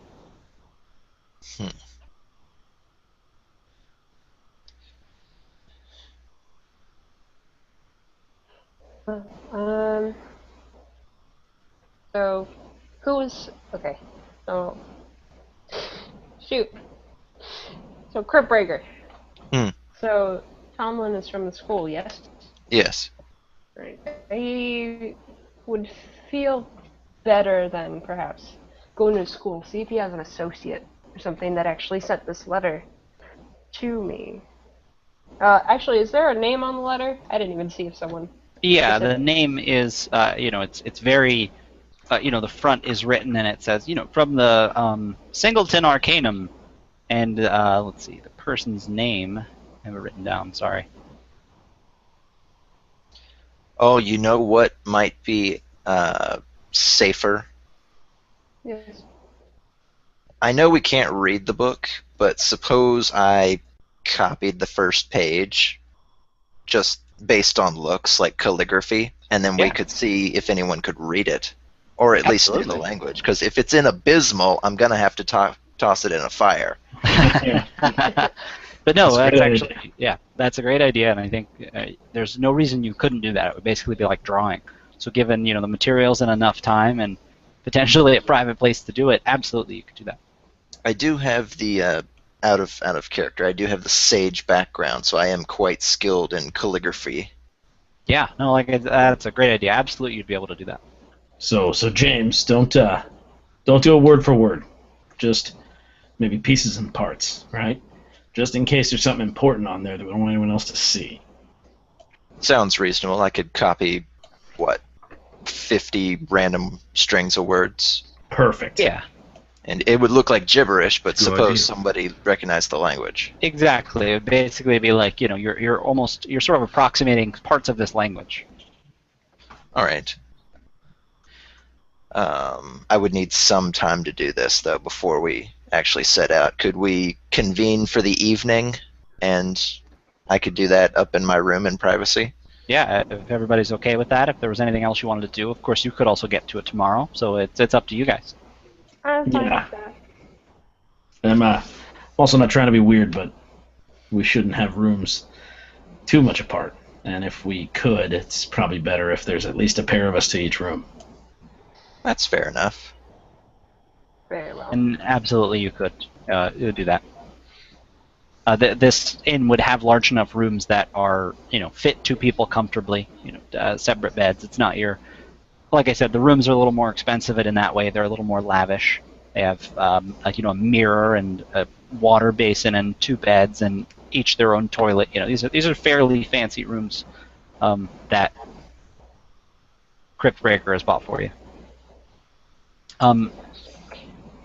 So the person that wrote the letter to you, Cassie, it's from the Singleton Arcanum in town, and the name is on it is Jackson Forge.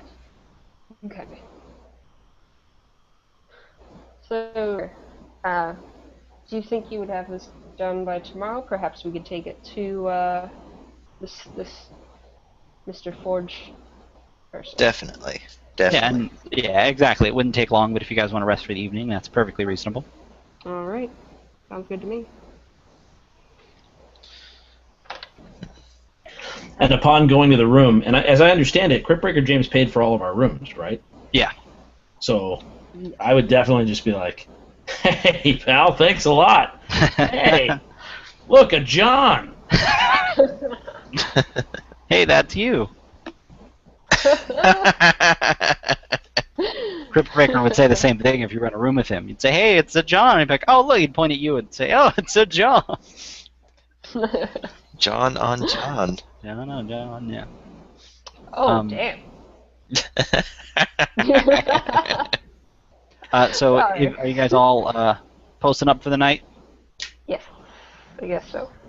All right, I was just gonna say I would sort of keep watch, at least as long as I could.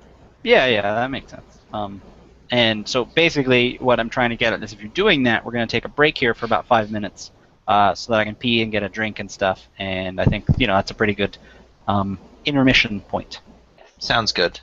So yeah, we'll be back in about 5 minutes. I'm going to go ahead and mute up, get a drink and stuff, and I'll see you guys back here in a minute. All right.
3:30 in the morning. Not a soul in sight. City's looking like a ghost town on a moonlit Sunday night. Raindrops on the windshield, there's a storm moving in. He's heading back from somewhere that he never should have been. And the thunder rolls.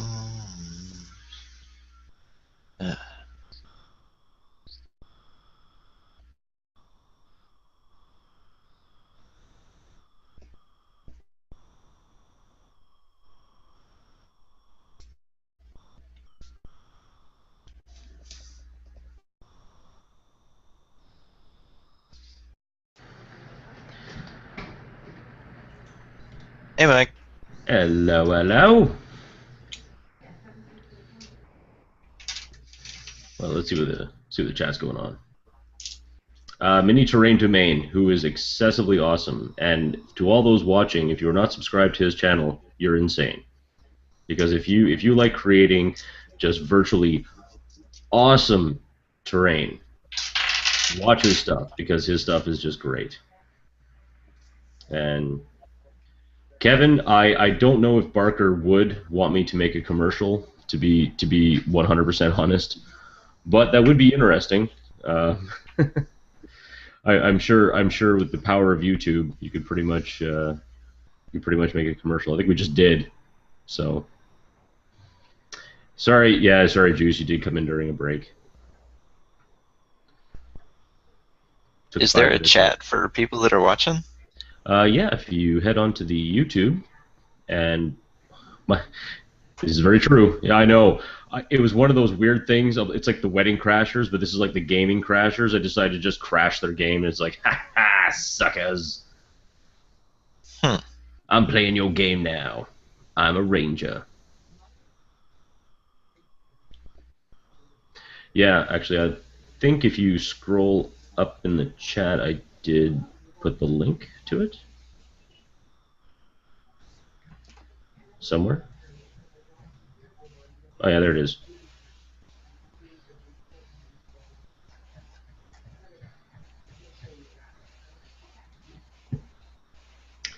Well, okay. What? So just wondering what we missed, or what he missed.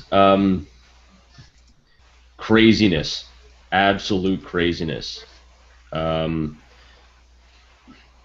We got out of the crypt. We have the book and the heart. We are now in the town of, and I know T. You could probably pronounce it better than I can.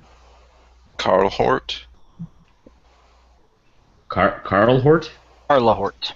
I usually post names in the chat, but I didn't post that one. That's my bad. No, not at all. It's not your bad. No, because it was either Carhort, because it sounds very, very similar to some construction clothing that you can buy called Carhartts. Yeah.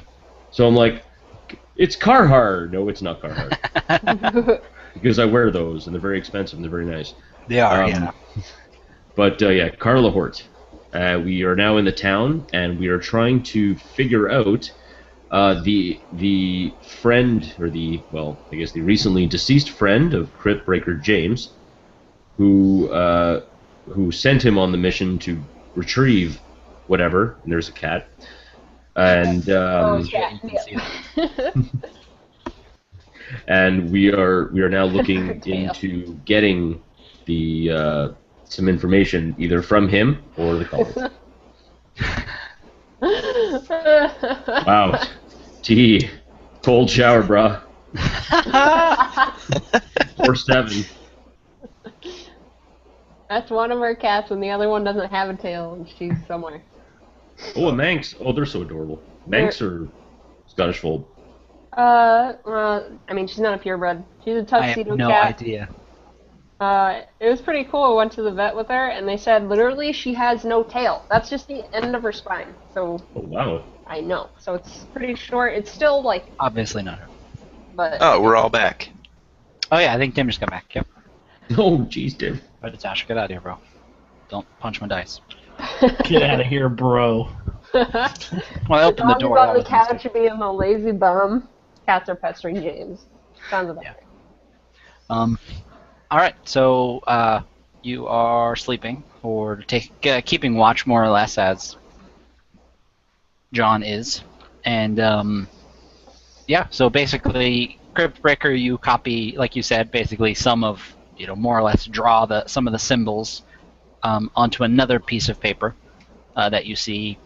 Potentially not all of them, but enough so that somebody that did recognize the language would know it. Okay. So yeah, I guess it's unless there's anything else you'd like to do during the night, you guys can wake up, reconvene, maybe have breakfast, and decide where you'd like to go next. To the college. Yeah. Yeah. Right. Yeah. Yeah, sounds good to me. Yeah, arcane them. Yeah, absolutely. Well, in that case, you guys set off. It's not very far.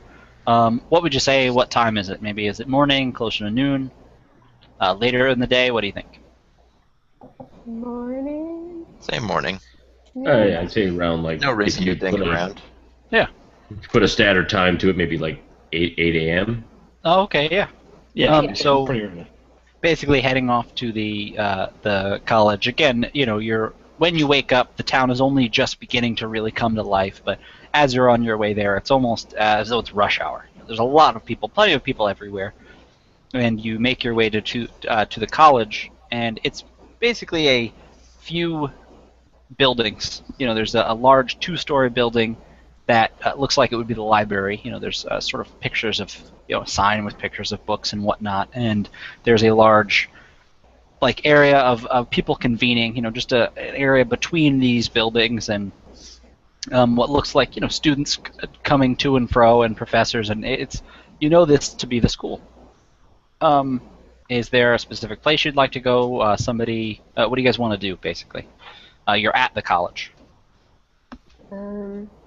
I would look to Cryptbreaker and say, I imagine we should just ask a student perhaps where this professor is. Jackson Forge. Jackson Forge, yeah.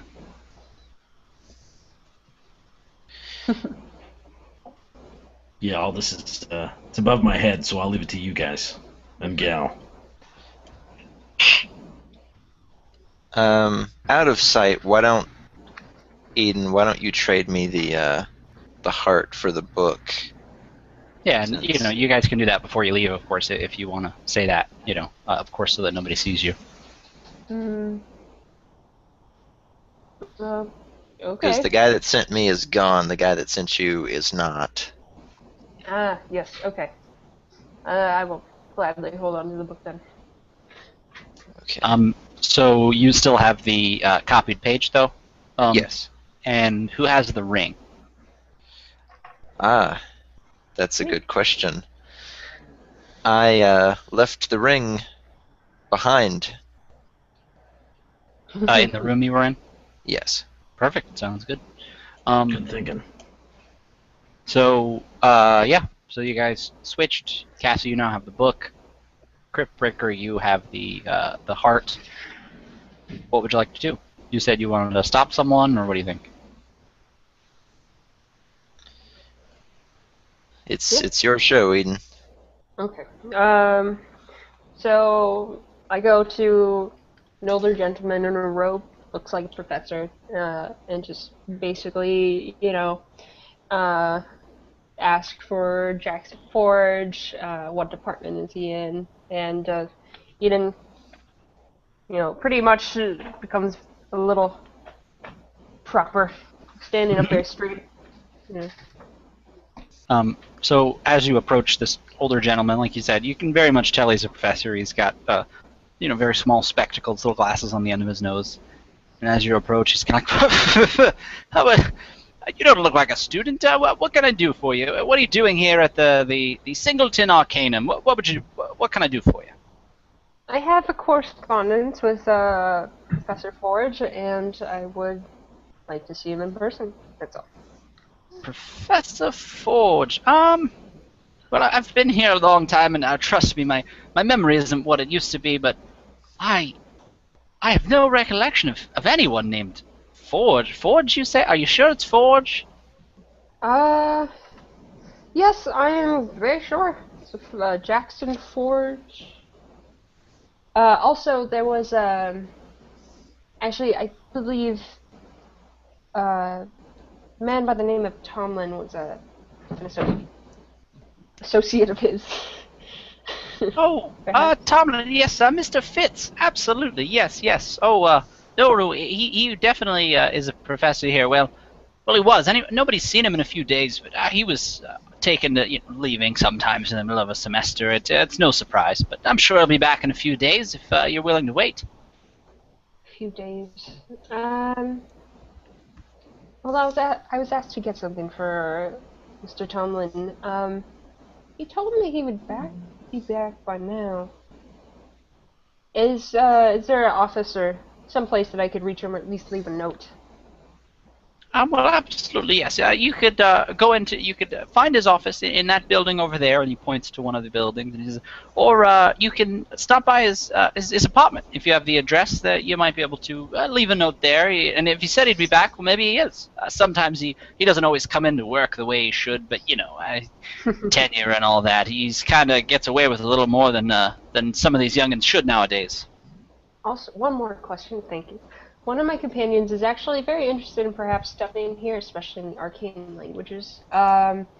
Is there anyone you suggest that we talk to that specializes in perhaps the unknown languages?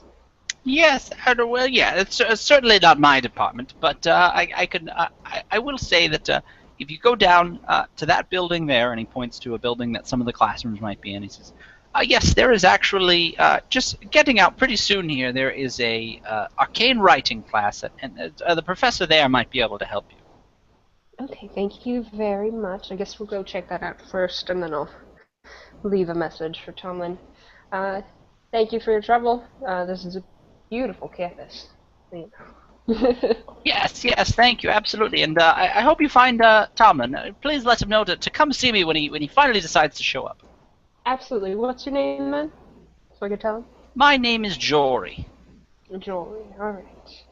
Thank you very much, Jory. Have a great day.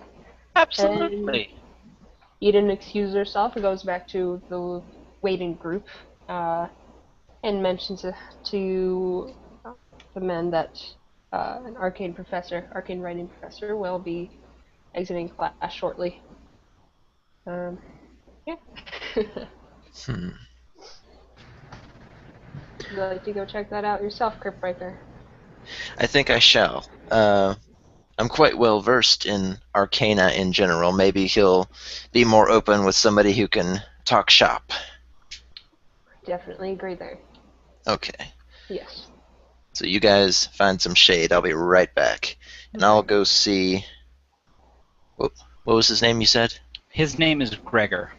Gregor. I will go see Professor Gregor. Fantastic.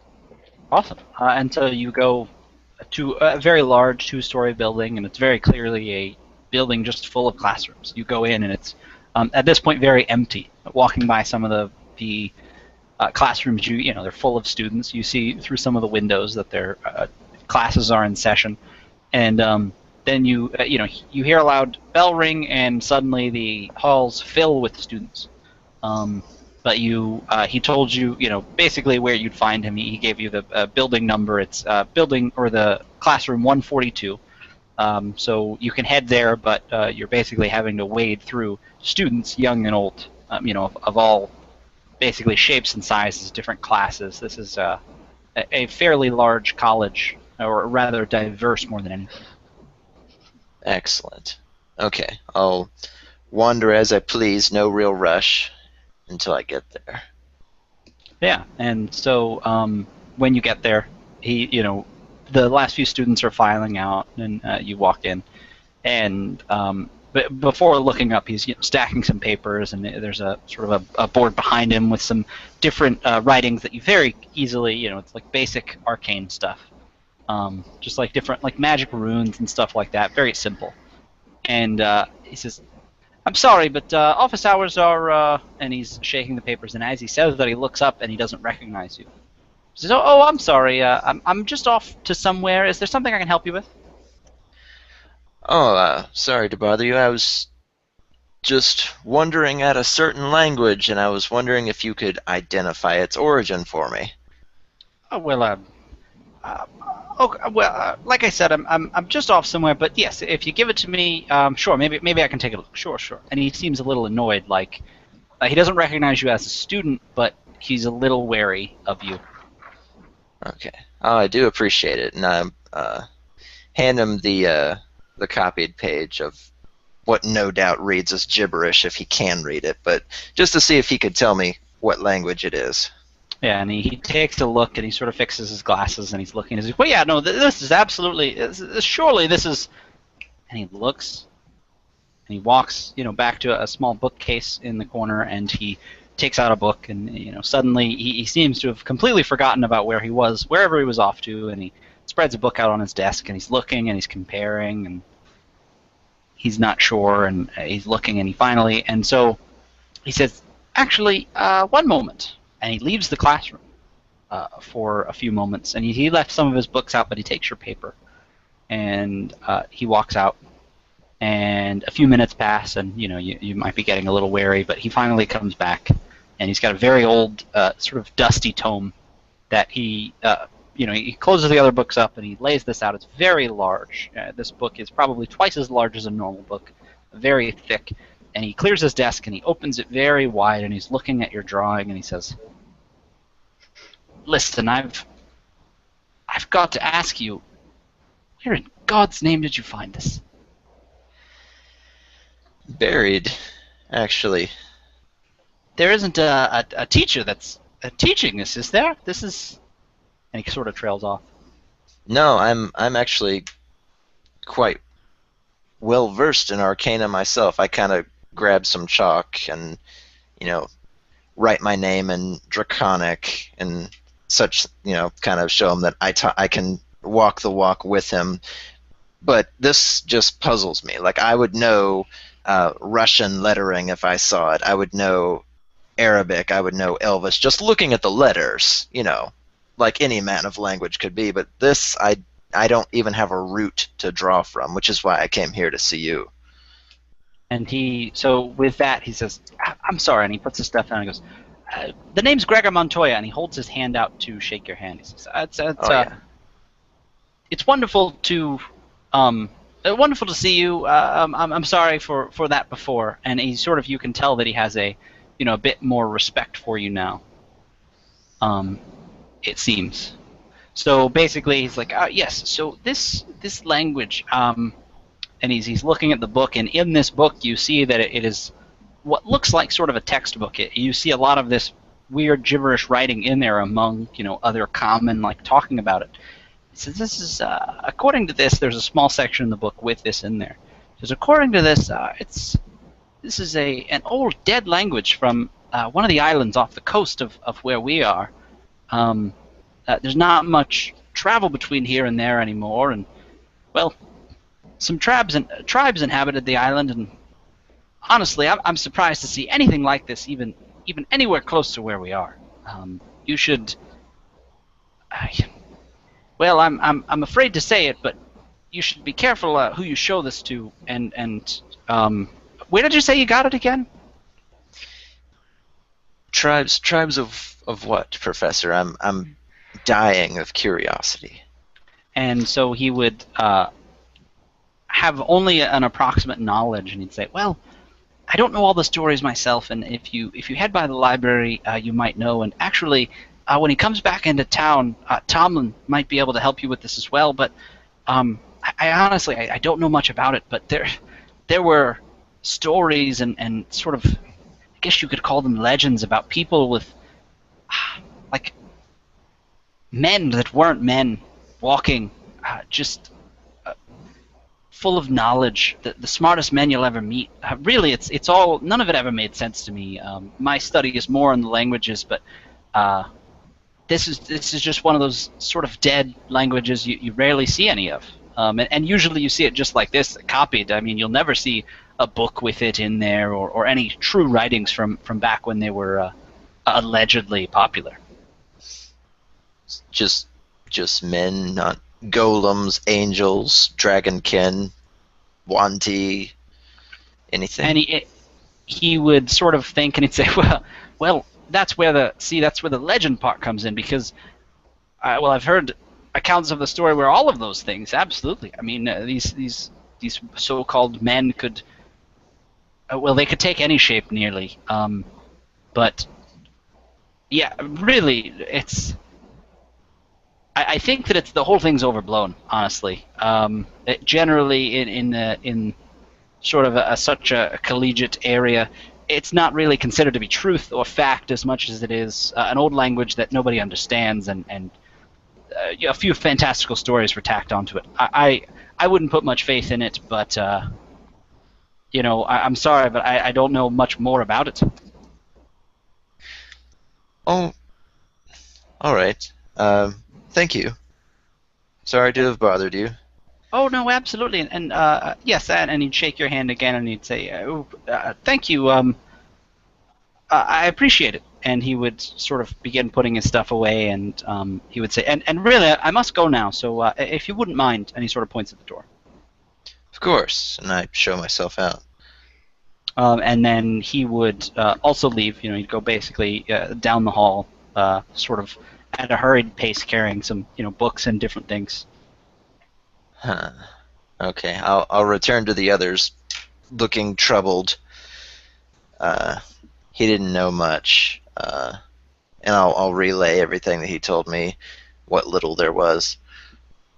If we're going to find anything, we may have to go to Tom Lim's house.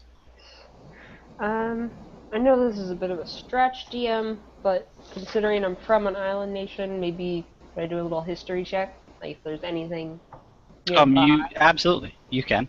Yeah. And of course, if he told you that, you guys could all do a history check, more in the way of sort of fairy tales or things that aren't necessarily known as history as much as they are stories. Would that be more like religion or something then? I mean, it's. It could be. Honestly, you can roll whichever. Let me know which one, but you can roll whichever you have as higher, or you're more interested in finding out. Alright, history is a modified 23. God. I was going to say, it didn't look like the rest of you got any higher, but so so basically, Cryptbreaker tells you this, and you would definitely remember from where you grew up in Varnholm stories of these. You never heard them called creatures, but again, they're these men.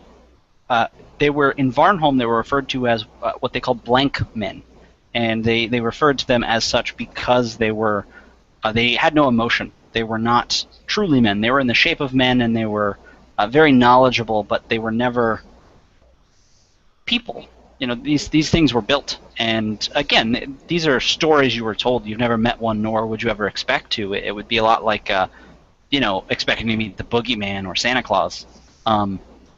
They were just kind of stories that were told to children to get them excited in the same breath as some of the gods. In the same way that somebody tells a story about Kor running off with Treptor the moon, and the sky being moonless for weeks at a time. In the same breath, people would talk about these blank men, as they called them in Varnholm. There was. It seems vaguely familiar, actually. I think It's a silly story. It's as she looks to everyone, that when we were young, especially as growing nobility, as to who ruled our land of Varnholm, or at least with the Breakers, it used to be rumored that the fact that, made good decisions or were smart is because whoever was the king or queen, the ruling person at the time, would actually meet these creatures, these blank men, and secretly convene with them and gain all their knowledge, leading at least my family to become fairly prosperous. I thought that was just a story, but perhaps there's something else there. Blank men who were built. Suddenly our Iron Heart makes a little more sense. Yes. And Eden definitely looks more excited, almost childish, in her expression. To meet one, I can't even imagine it. Yeah. Perhaps we can find it. We have, and she comes hushed because they're in public. We have the heart. Maybe there is one that's just missing something. Yeah, and there's also the element of, if that book's worth something, imagine how much that heart's worth. Absolutely. So and I'm not in the business of caring too much about these sorts of things, but I don't know how I feel about bringing some blank man to life. So especially if I don't know how to kill it. Well, apparently you could remove the heart, I guess. But one might think, yeah. Perhaps, hopefully. But they were. I know these are just stories, but I suppose the saying is true that there is a little truth behind each story. They were never really seen as violent beings. Okay. I would say, especially if you attack them, of course, perhaps it would, I imagine, defend itself. But it wasn't known that they were just going to outright beat people. But, I could be wrong. I haven't heard these tales for a long time. Well, we just might find out. So the question is, Cryptbreaker, are you comfortable going to your colleague's home even though he's passed? Yes. If anybody were to know anything about this, it would have been him. And if he sent me to such a secluded place, then he must have known quite a bit. Maybe he left a diary, a journal of ethics, something. Yeah. I'm just wondering, do you think that there's a chance that someone perhaps did this because he knew too much? It's possible. We just have to go in carefully. Yes. I wouldn't split up for this, I think. Just No, we should spend as much time together as we can now that we're starting to understand the power of this thing. Yes, but I'm definitely glad we decided to split it up just in case. Yes. Yes. So All right. I imagine you got directions? Oh, you know where he lives. Let me talk. Yes, of course. He was a colleague. Exactly. You would be able to find, where he lives. It's, a block of apartments. I went to his stag party. I knew the guys. And so while you guys are all discussing this, the same dirty-footed little girl runs up, that ran up to you, Eden, runs up to Neath and says, hey, mister, and kind of tugs on, whatever clothes you have, your cloak and stuff. Oh, all right. And she kind of, points behind her, just as a child could, to nowhere, just Artman says your thing's ready. She kind of, laughs and runs away. Oh, what? Oh. Yeah, she's just off, oh, hi, and she trips over like a rock and kind of falls face first and gets up and just starts crying and continues running. Just runs like mommy runs off. You're such a good DM. I feel like an asshole and I didn't even do anything, but all right. Okay. Maybe she shouldn't be running around without shoes on. You ever think of that? Who the hell is this kid's parents? Hey, you're come off as poor, okay? Maybe she can't afford shoes. I know. I love that the DM's upset at the parenting in his world. Yeah, he created the parents that he made up. In this rich city. Yeah. They just weren't there for her, you know? Well, and I think John. What's that? I was going to say, where's the 99%? They're up in the hills living on stone hearts, or iron hearts. But Stone hearts. so I think that John would eventually, just sort of suggest like, "Hey, Neith, you seem pretty stealthy. If you don't mind, maybe you can go ahead and kind of see what you can find. We'll be right behind you, but just to have someone out there, maybe in the bush, in case something goes south inside." All right. Yeah, no problem. Nice. Does everyone think it's a good idea? Should probably pick up his cloak first. I mean, if it makes him nearly as invisible as those other things, that might help. Yeah. Ooh. What kind of properties does it have, DM? Well, you wouldn't know, you don't have it yet. Yo. Zing! Oh, snap. Okay, let's go get the cloak. It actually reflects light. It gives you a -4 to stealth checks. No. So, but seriously, so what would you like to do? Do you want to go get it? Do you want to go to his house? Do you want to go have another pint? What do you think? Go get it before that guy sells it somewhere. Yeah, might as well Yeah. get it. I was gonna say, not hate to say it, but honestly, I think we can all assume that he's not gonna do anything to upset you guys any further. Yeah. Yeah. So you want to go pick up the cloak then? Yeah, I'll just zip over and pick up the cloak real quick. Okay. So basically, you do so without much consequence. You go there. It's not very far away. You go and you pick it up, and this is actually this cloak is now special. So when you go in, it's like, here, I see. Did anybody else go with him, or is he just running over real quick? I would certainly try to keep up with him unless he sprinted away, just because the sort of history, that little interaction we had with the shopkeep, I'd kind of be like. So I imagine in that case, if you run there, basically during the interaction, eventually Tim will come walking through the door. So when you get in, he's like, "Oh, I see you didn't bring your friend with you. How are you enjoying that quiver?" And he's kind of taking the cloak, which is now beautiful and black silken looking. It looks a lot like these beasts did in life. I mean, this he is very good at what he does, and you can tell he's very sad to part with it for seemingly so little. In fact, he obviously got the worst end of this deal from what he could tell. And so as soon as he turns around with it, I imagine, Tim, that's when you come walking through the door and he shuts up a little more. Yeah, I feel like it's as soon as you said that, I feel like I at this point, I don't think I'm this tall, but in my head I got tall. I feel like I ducked through the door, and the words that popped into my head immediately was, "Hey, pumpkin."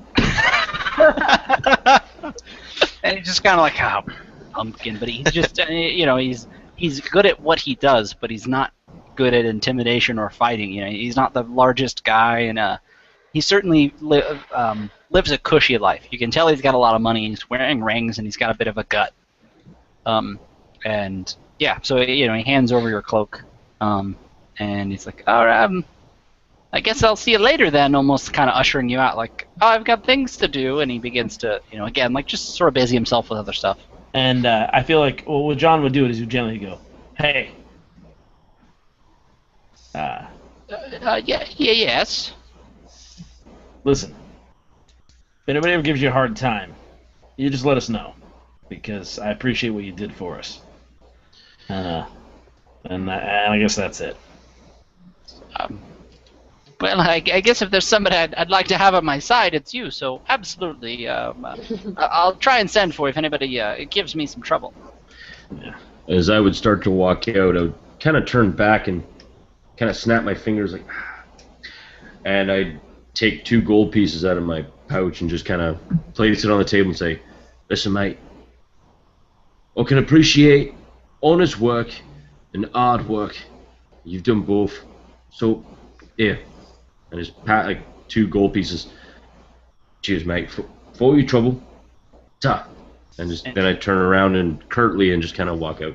You can tell that he is very thankful. You know, he certainly felt like he was getting the raw end of the deal, but you guys have been more than nice, and just like, oh, I greatly appreciate it. Thank you.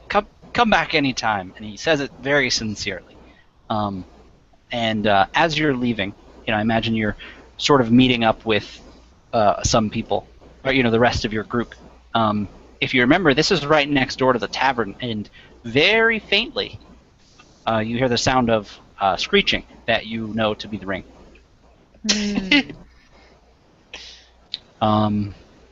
So are you guys going to meet up again, or what do you want to do? We need to learn the properties of the cloak. Go try it out. Just be careful. I do really want to know. Yeah, I imagine you put the cloak on. I don't know how we usually approach this, but I guess I'll just tell you what the properties are. You disappear into hell. Yeah, I was like, the cloak just immediately wraps you up, and you die forever. That's it. Permadeath. So I'm actually gonna have to kick you from the hangout. You're not allowed to take part in the game any longer. I need to. Wait. Hang on now. Who put the cloak on? Because I'm just holding the damn thing. For all I know, John grabbed it and just like, well, it's about damn time I got something out of this adventure. Exactly. That's it. Yeah, and it just chokes him to death. No, but seriously, it is a cloak I don't have a fancy name for. It is a cloak of displacement, you said, confidently. It basically, you'll get when you're wearing it, you will get advantage on stealth checks when you are actively opposed, or I guess all the time, because you don't know when you are or aren't actively opposed. But the idea is it gives you a plus to stealth checks. So it doesn't allow you to teleport or anything ridiculous, but it does obscure you a little bit. Very cool. And it wasn't on purpose that you were getting all the magic items, but the quiver that you were given also allows you to...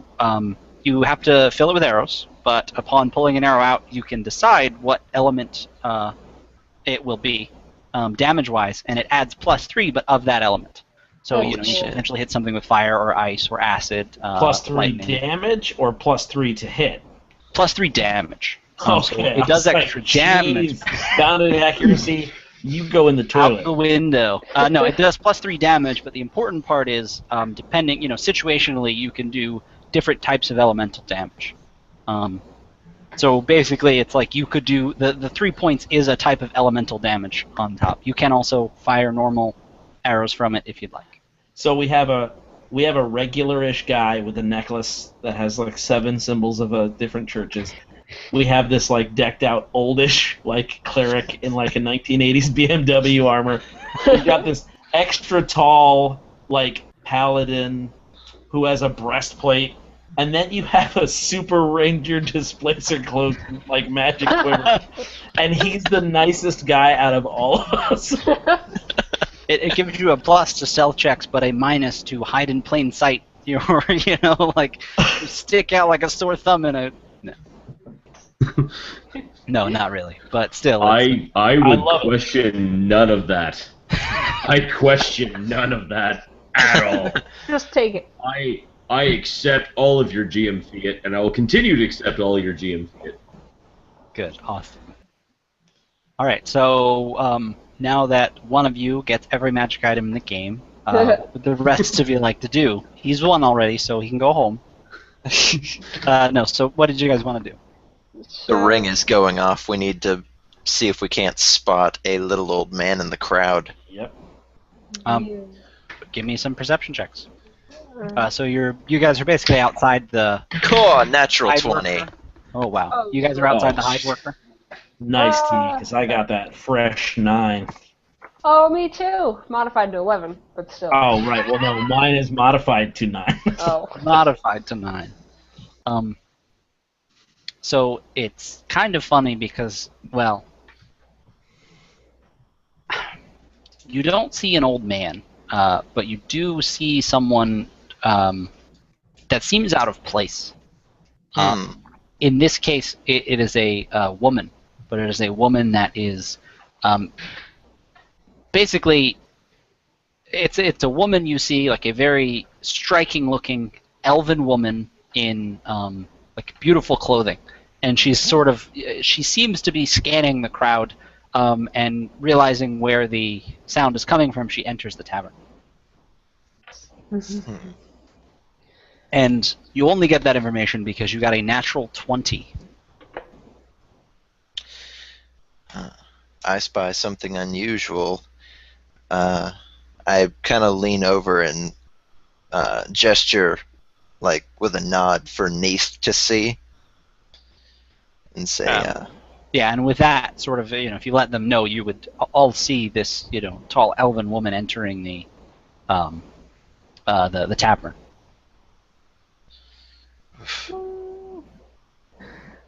"What do you Boy, think?" Any of you fancy a drink?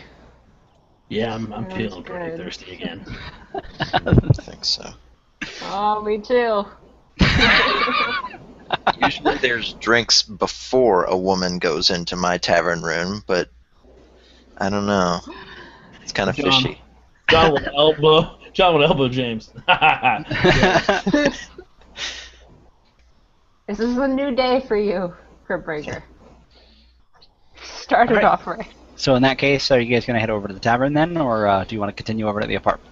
We should follow close. Neith, what do you think? Enclosed Yeah. spaces, are you okay with that? Yeah. No, it's alright. I can focus. So if you remember, the tavern there are alleys on either side, but they're very closely set with the other buildings, the jeweler on one side and the hide worker on the other. It's sort of a regular, just swinging door, and your rooms, basically to give you a better layout because you're looking to follow someone. The tavern has a very large common room, and then the upstairs, closer, there are stairs in the back, and you can go up, and that's where a lot of the rooms are. The whole upper floor is the rooms, both the fancy ones that you guys stayed in and the less fancy. So the idea is, 2 floors. The top is the rooms, and the bottom is the common area.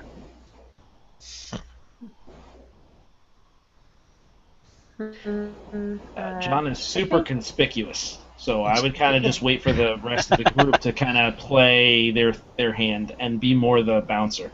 Yeah, and there are still, it's a bustling town. There are a lot of people, none that look quite as striking as the elven woman, but in general, you can tell it's not too difficult to blend in, we'll say, among people. It is daylight, so there aren't many places to hide, but, depending on how conspicuous are, it might not be too difficult. Okay. And I imagine she is just in the main room, or is she going up the stairs? What's going on? Where is she? Well, basically, she's entered the inn, and unless you enter as well, it'd be difficult to tell. So do you guys want to approach the inn? Did you want to go in? Yeah, we'll go in. Okay, basically upon going in, you would see her. She's made it across the common room, and she is heading up to the rooms, presumably to the one that moments earlier was screaming. Okay. I would turn to Neith. I think maybe you should try and go up there, since you seem to be, pretty light-footed. But I will happily follow you on the staircase, just in case things go a little haywire, if you're alright with that. So upon walking in, who goes into the inn? Does everybody walk in? I do. Yeah. I do, yeah. So basically, upon going in, you watch as there's probably 2 or 3 tables that have people at them, 4 people, and they are doing nothing but staring at this elven woman. All eyes in the room are on this person. And then as soon as she disappears up the stairs, they point to the next closest, interesting thing, which is the few people that have walked in the door. But it's just a little bit weird to have everybody's eyes on you at once, and then everybody sort of goes back to what they were doing. But you can tell that, this woman definitely held the attention of everyone in the room as she walked through.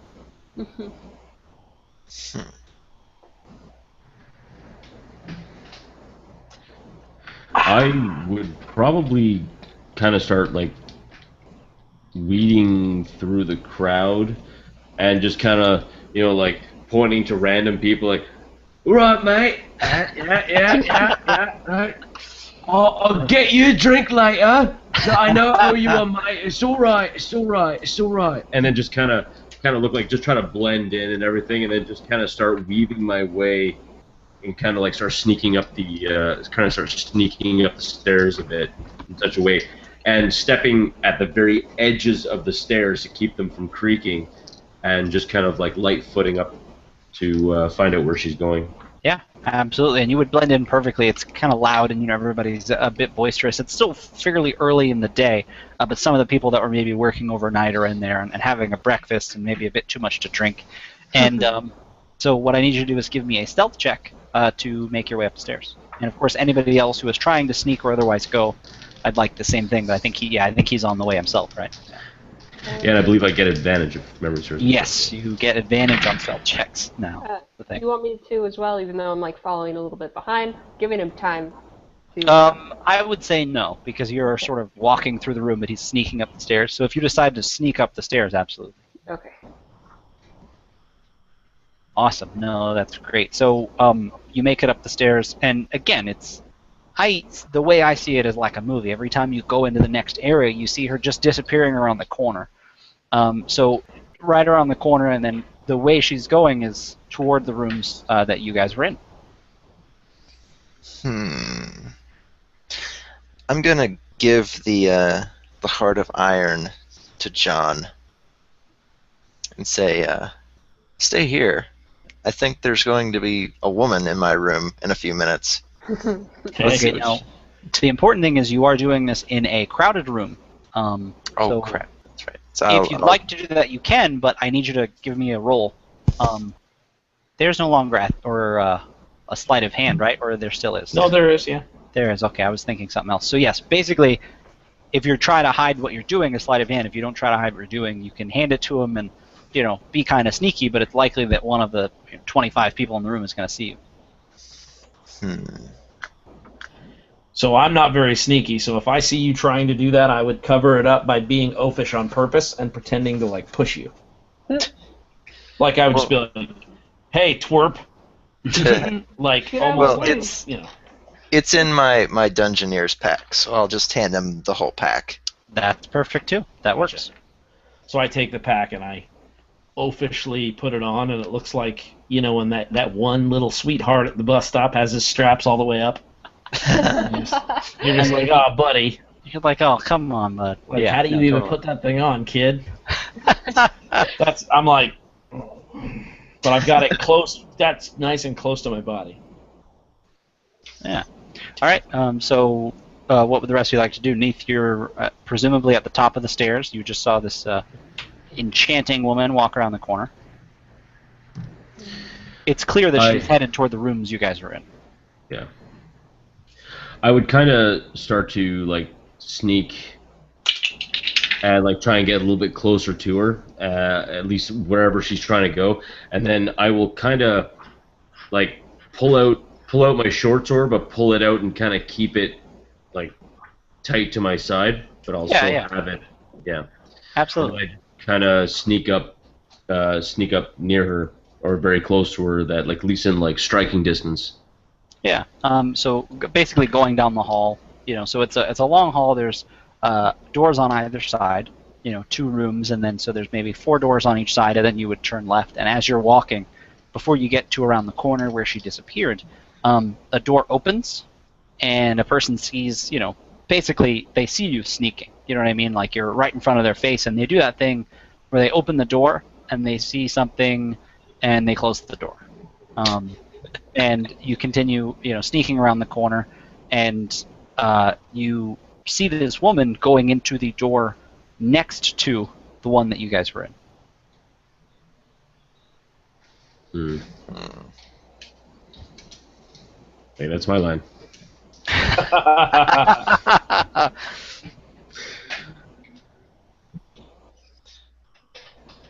I'd be at the stairs by now.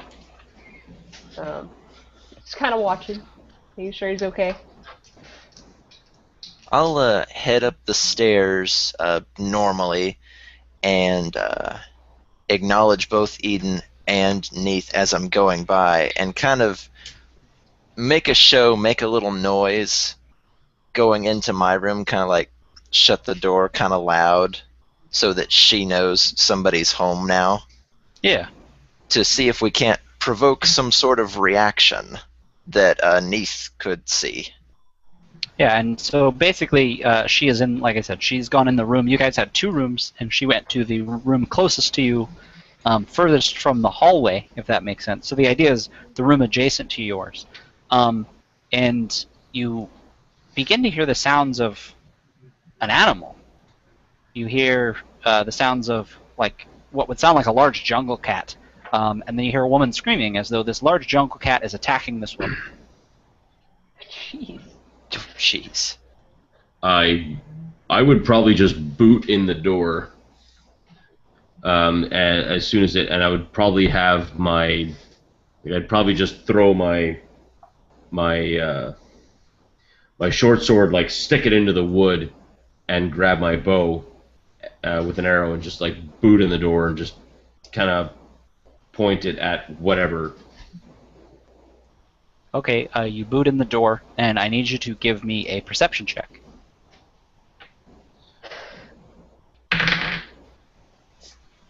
Oh dear.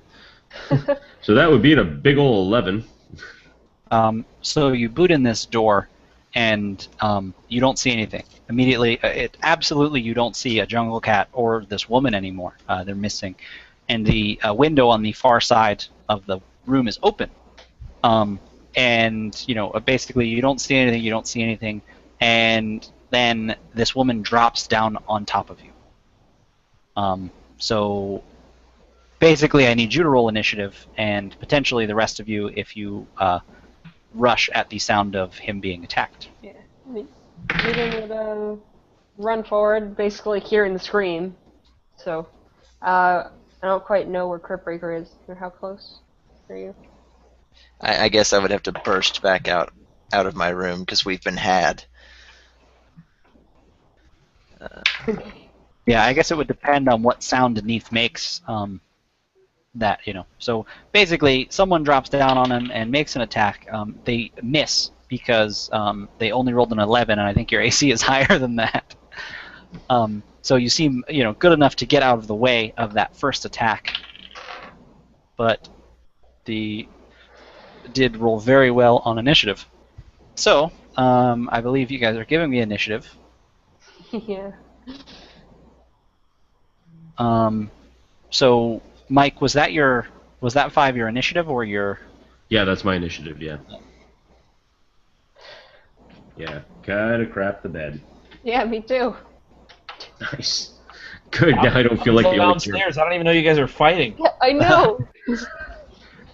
Yeah, You're among the commotion ordering a Mai Tai, sitting down, having a couple of Yeah, among the commotion of everyone down there, it's unlikely that you would hear anything too out of the ordinary. At this point, there would be, you might hear some bustling, but you wouldn't maybe expect that quite what is going on.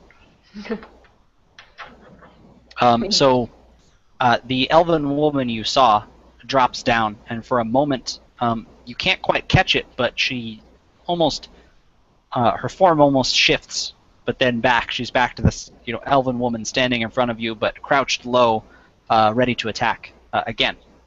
And in that case, based on initiative, it is you're up, Cryptbreaker. Okay. Is she facing me or facing elsewhere? So basically, Neath, I imagine, walked, into the doorway, slightly through the door, and she was hiding above it on the ceiling. She comes down. So the way I see it, it's between you and this elven woman is Neath in the doorway, and you'd probably be down the hall. Oh. Or, like a few steps away, but basically you are on the other, in the hallway side of the door. Okay. I will run and power slide between Neath's legs to see if I can't bear hug this woman around the waist and kind of knock her down. Sounds good. Absolutely. Just like Tackle that attack. slow motion part of Pick of Destiny where Jack Black looks over and goes, "Power slide." All right. So the important part here is I'm going to need you to give me an athletics check to see how well you power slide. Oh, But cool. I need one from you as well, because no matter how good he power slides, if you don't get out of the way or otherwise stumble, you're going to ruin this whole thing. So Why basically, you gotta an do this athletics to me? check. Yeah, right. Why you gotta do this to No me, T? pressure. Yeah, no pressure. And then Well- I'm assuming this is just a dexterity saving throw. For you, just an athletics check. I'm assuming that you get the impression that you should move out of the way. Athletics or acrobatics? Acrobatics, I think, is the name of it. Okay, I just wanted to double check because there's two different stats. So I just Yeah, no, acrobatics, because athletics, I think they rolled a bunch of stuff into. Acrobatics makes more sense. Okay.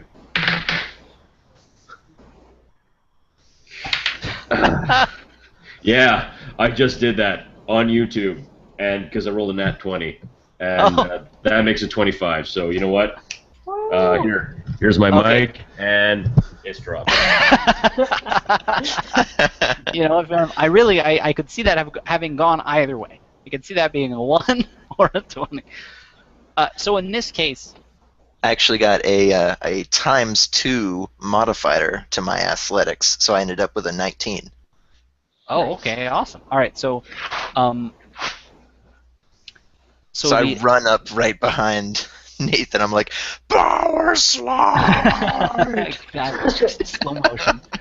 So And the important thing is, what I need you to do is, I need you to roll a strength check to see what happens once you power slide, and then what I'll do is I'll let you narrate what it looks like. So Okay. the idea is you're trying to basically bear hug and potentially grapple/tackle this person, right? Right. So yeah, if you give me a strength check, and then depending on what that is, I'll let you know whether you succeed or fail in that area, and then you can tell me how that looks because you both rolled very well. Okay. 18 plus 3 is 21. Yeah, so you absolutely are able to tackle this, seemingly small-looking elven woman to the ground, as well as, almost as though you've known each other for years and were in the circus together. You and Neith work together, very well to make this happen. So, if you would, I'd like for you to explain kind of what that looks like.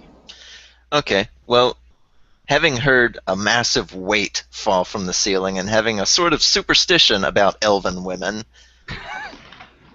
I kind of extrapolate something exotic has just happened. So tearing around the corner, I grab the side of the door frame and swing my weight down and forward, just kind of shouting as I go like a madman.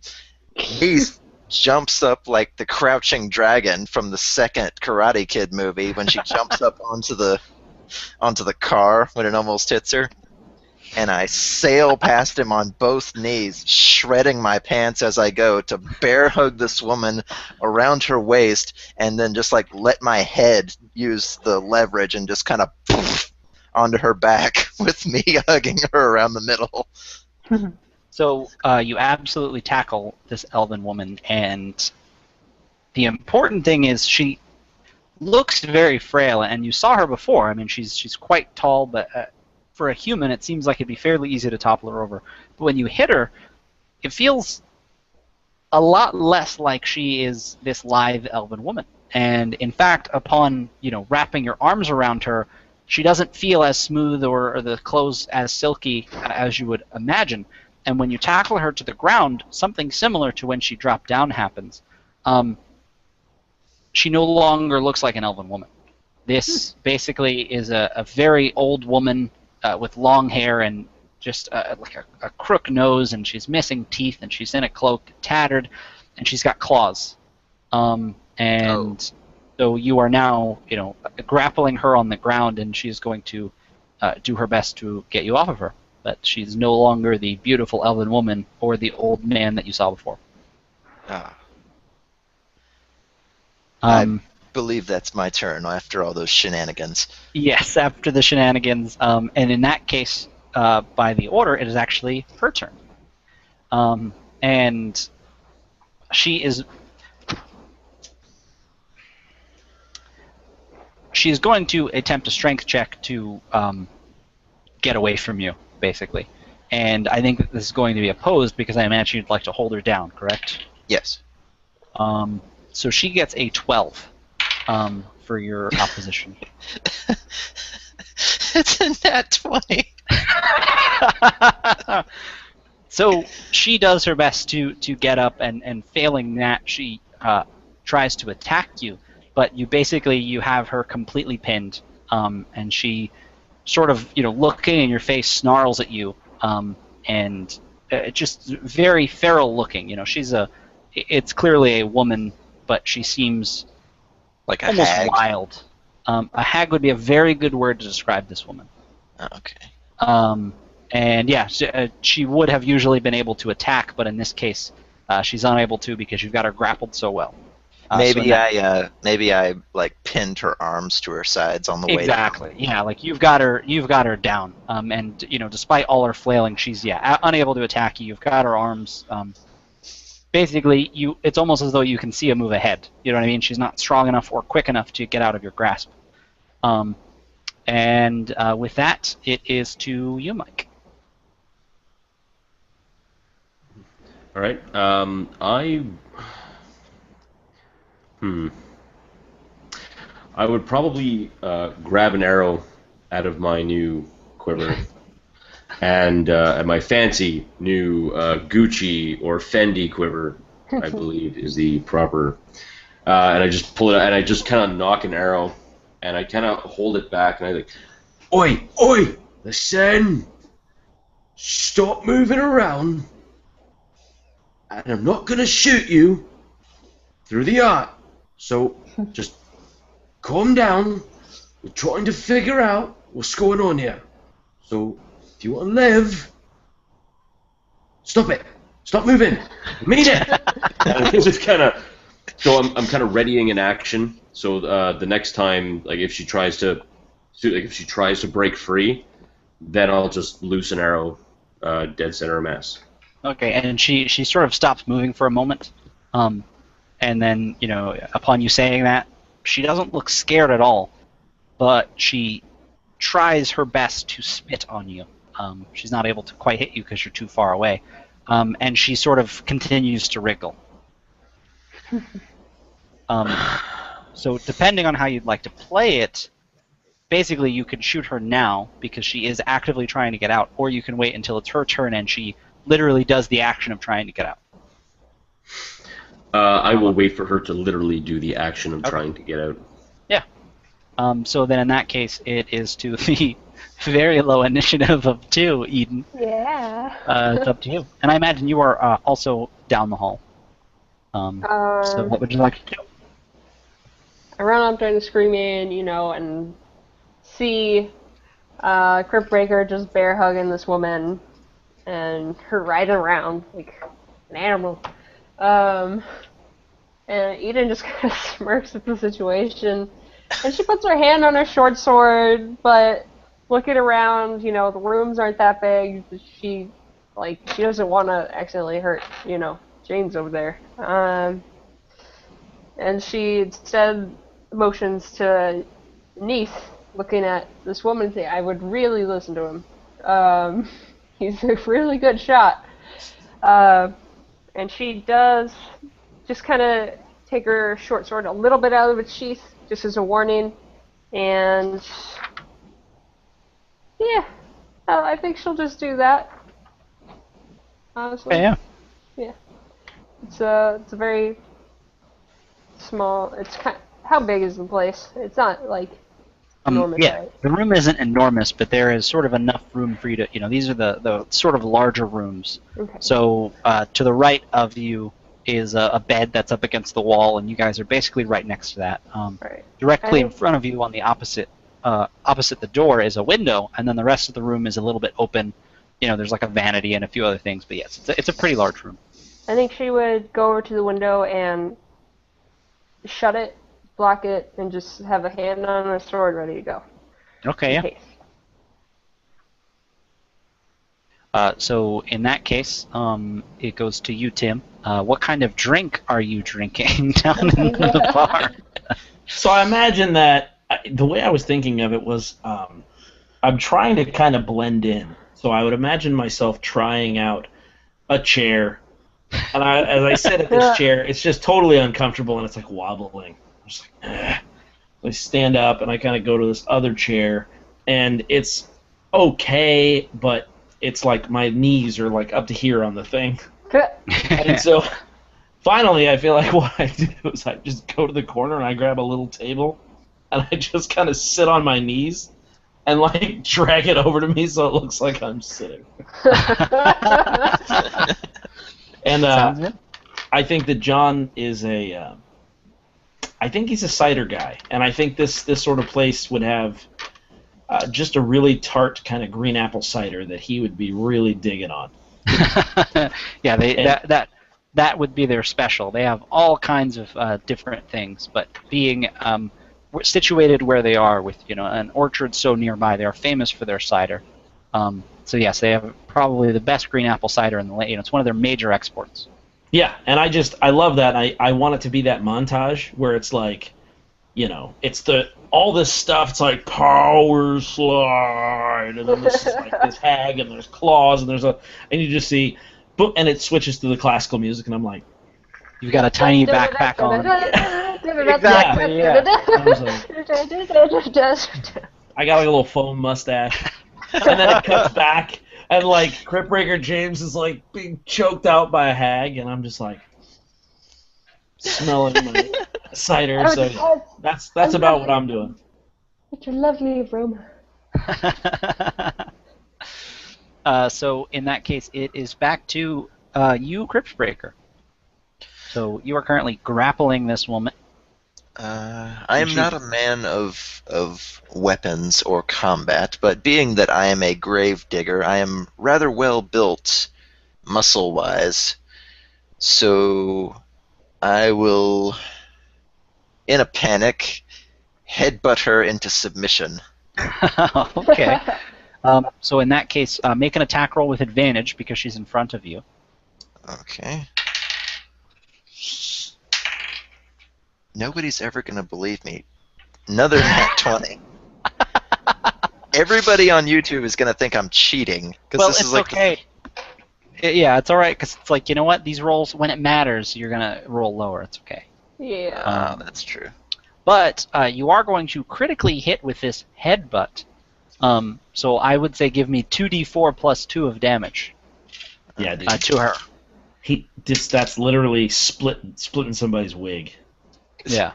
Probably hurt myself, too. It's 7 damage. Awesome. And so she's just like snarling and speaking some, ridiculous language you don't understand, and just sort of spit coming out of her mouth, and she's got that big crook nose, and you just break it. You're holding her down, and she's so stunned. You know that feeling when somebody punches you in the nose? It's not like, oh, that hurts. It's just this. You're like, oh, I wish this would go away. It's just that you just have to wait it out, And she feels that way. Her nose is completely broken. It looks even worse than it did before, and she's bleeding. And for a moment, she stops, and you see like the pain in her eyes, and she continues screaming at you and squirming. Yeah. I think that's all I can really do. I've got her held. Yeah, I think that's it. So on her turn, she is going to first. She is going to look at you, Neath, and she is going to a string of what you can only imagine are expletives comes out of her mouth. Just basically gibberish, and it's just there's such hatred in what she says that I need you to make a wisdom saving throw for me against her vicious mockery. Wow. You roll a 3, your feelings are super hurt. Better yet, nat 1. Oh, This God. guy. Oh. So, Can you use inspiration on a saving throw? I believe you can. I think you can basically use it to get advantage on just about any roll of a d20. Exactly. You know what? I'm not gonna lie. I really could, and I kind of want to, but at the same time, it's like I'm sorry, but T, you've ruined all the die rolls for everyone. If someone doesn't start rolling low here, people are just gonna be like, you know what, forget this. Just forget this game. This is too. They're having too much fun. So not only am I taking this, I'm gonna take this. I'm gonna embrace this one. I'm gonna take this one out for coffee and good coffee, not bad coffee. So sock it to me. So, what I said, these expletives you hear come out of her mouth, actually, that is what you hear, Cryptbreaker. But Neath, what you hear is almost the room, the sound in the room dims. She's like spitting and snarling, and Eden's running around the corner, and there's just a lot of sort of hustle and bustle, and you're aiming your bow at her, and you hear, everything gets a little quieter, and you hear her, like, the sound of her voice in your mind. And she tells you, you hear, Marcus, his death was your fault. His death was your fault, Marcus. You're no Rose. You're no Rose. And with that, you take 2d4 damage, psychic damage, and you have disadvantage on your next attack roll. Okay. No, did you want me to roll for that damage? Or No, I forgot that I was that guy. No, I'll roll for it. So you take 6 damage is what I should have said. Okay. I wasn't thinking. I'm like, no, you guys just roll for me. Take 2 damage, what? Oh, yeah, so 6 damage and disadvantage on your next attack roll, and just as T put it, your feelings are very hurt. I'm sorry I gave him that idea. Well, and it's funny because I was glad you embraced the 1, because otherwise it would have been the string of expletives, but as soon as you said it was a 1, I was like, no, I've got to make this hurt as much as possible. Okay. And the bow just starts to, like, I start to just undraw the bow, and I just, it's not my fault. It's not my fault. I tried. He told me to run. He told me to run. I peppered that giant with arrows, and it's not fair. That's it. Like just the words trail off, and it's like the life just gets sucked out of me, and just like melts into the floor, and just I sink to my knees, and I just can't even say anything, and I just shake my head, and I become emo. There you go. Seeing you in such a state, despite what's going on, blood running from her nose, just in a stream, she cackles. Just a ridiculous, terrible, room-filling cackle that chills all 3 of you to the bone. And she is going to attempt another strength check to get away from you, Cryptbreaker. An opposed one, and I just can't seem to roll this dice without dropping it. I tried to roll it in a dice tower, and it bounced out, if you can believe it.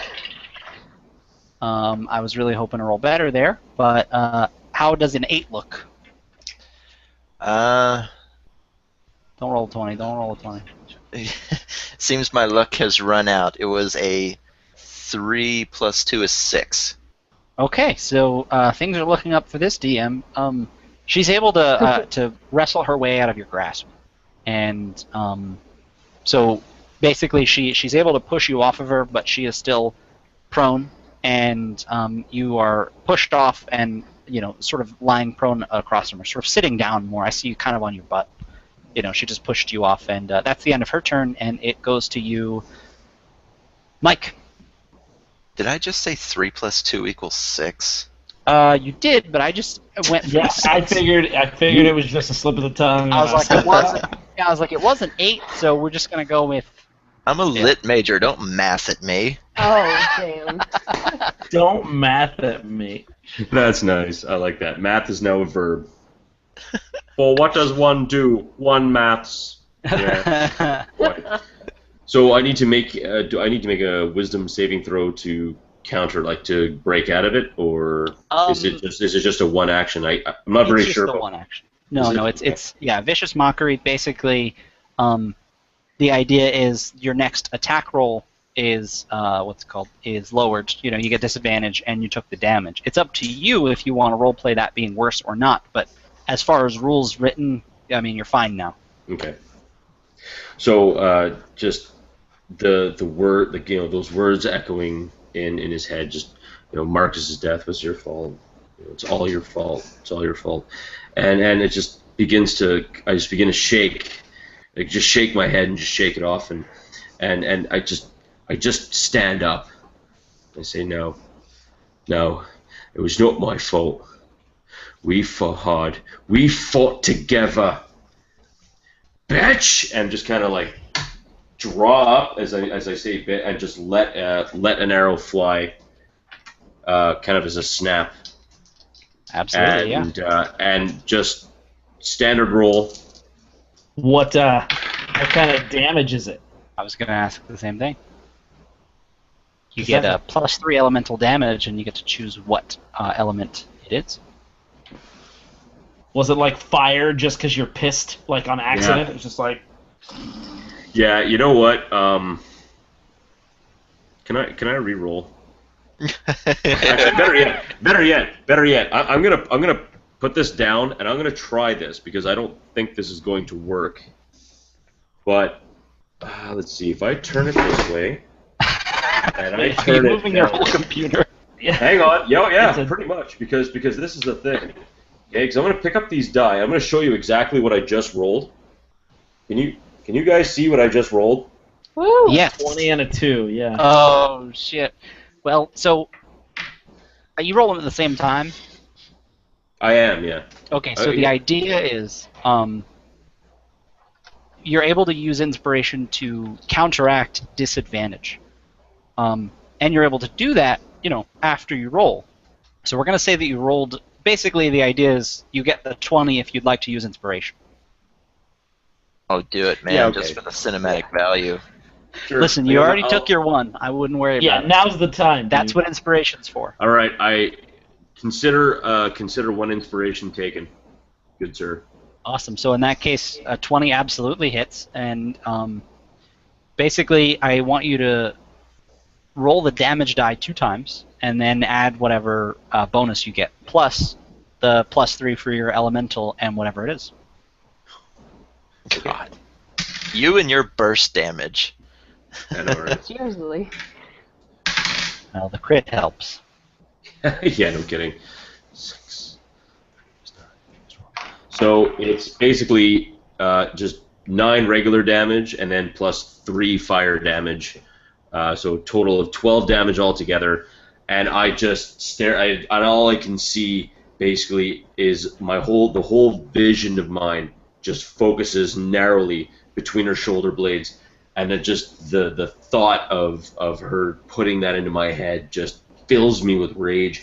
I just, bitch! And then I just let go, and as the arrow sails through the air, it looks like it just ignites, as if someone covered it in fluid and like just lit a Zippo underneath, and just and it just starts to like light, and fire just seems to even travel up the shaft, and it just sails and spins and lands straight into her shoulder blade with the fire and everything, and just burns and sears. I'm like, yeah. And then I kind of quickly look over to Cryptbreaker James, and I'm like, you're right, mate, you're right, and just kind of pull him up and kind of slap my shoulder. Right. Oh, yeah. And with that, she was, lying down, and you hit her with that arrow, and it basically goes clear through and hits the ground. And you see a lot of blood coming out, as well as, the singe. Her clothes catch on fire a little bit. And the most important part is she immediately stops laughing. And with that... You get the punchline now, eh? Kind of spit on the ground. With that, it is to you, Eden. Awesome. So, seeing this witch break out of Cryptbreaker's grasp, and she almost becomes a little frustrated, like she thought it was going fine, this lady, maybe she wouldn't fight back or whatnot. And she kind of watches everything unfold, and she has this look of frustration and anger on her face, not thinking this was going to be terribly hard, and takes out her short sword and just rushing in. The woman has been shot now.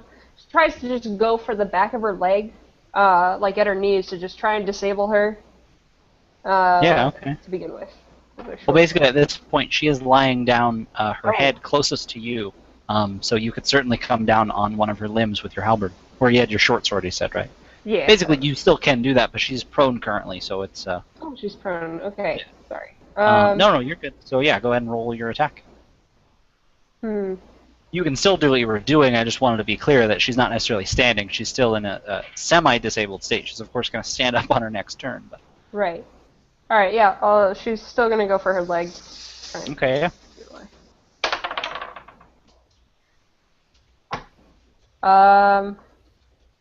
I forget what I add to... What? Proficiency bonus, right? Yeah, it should be in your little thing, but it's proficiency bonus and strength. Okay. It's usually about 6. So 15, exactly.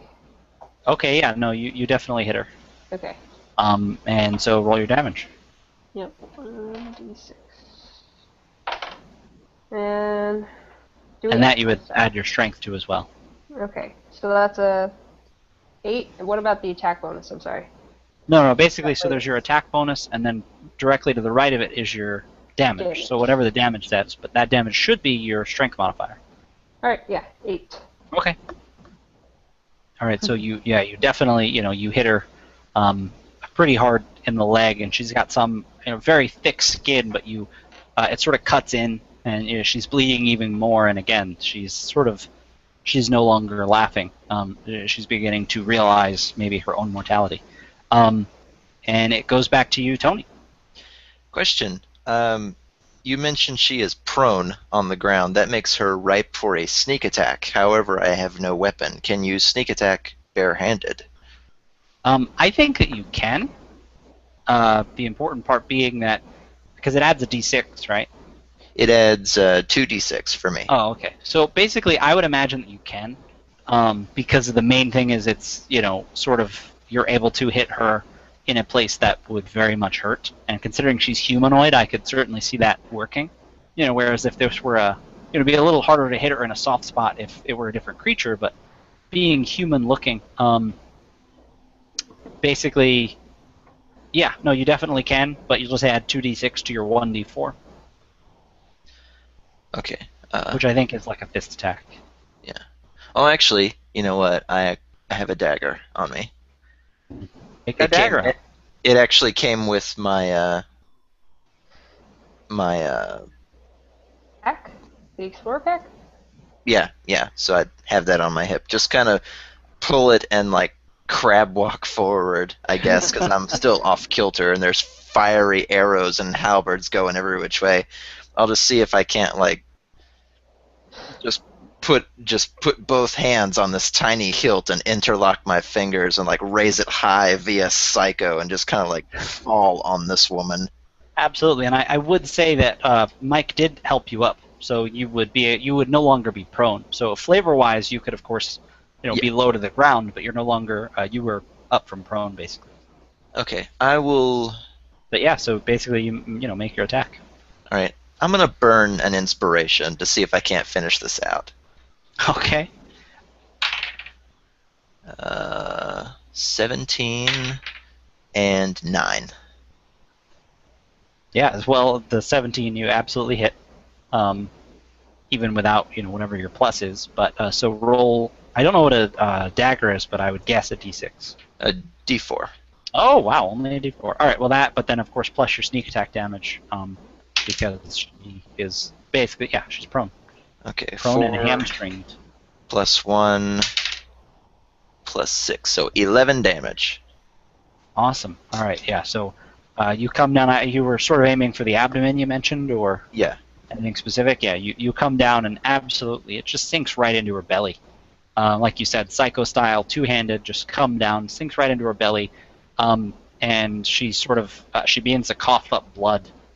So she's still squirming a little bit, but you can tell that any moment now enough blood is going to leave her body that she will no longer be alive. Okay. So it is her turn, and she is going to, just like she did before, completely disappear from sight. The interesting part now, though, is you can see the blood dripping from the multiple wounds she's taken. So she disappears, and you can sort of track her movement now. At this point, Eden, you are in front of the window, and Neith, you're basically, or Cryptbreaker, you're between her and the door. So she gets up, and she is going to basically try to bowl you over, Cassie, through the window, and potentially escape. So we are going to do opposed strength checks. So basically roll d20 and add your strength to it, and the hag is going to do the same. Oh, God. What'd you get? Oh, 20, okay. So,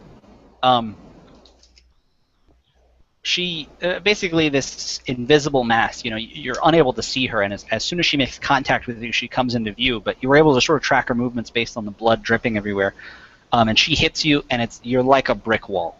She hits right into you, and she just falls backwards, and her face begins to turn even more white, and she's no longer moving. She has definitely passed out from all the blood leaving her body, and it's likely that she'll bleed out any minute now. And with that, we're out of initiative order. Okay. This hag is more or less dead, and yeah. So can I walk in the room finishing a piece of bread? Absolutely. Oh.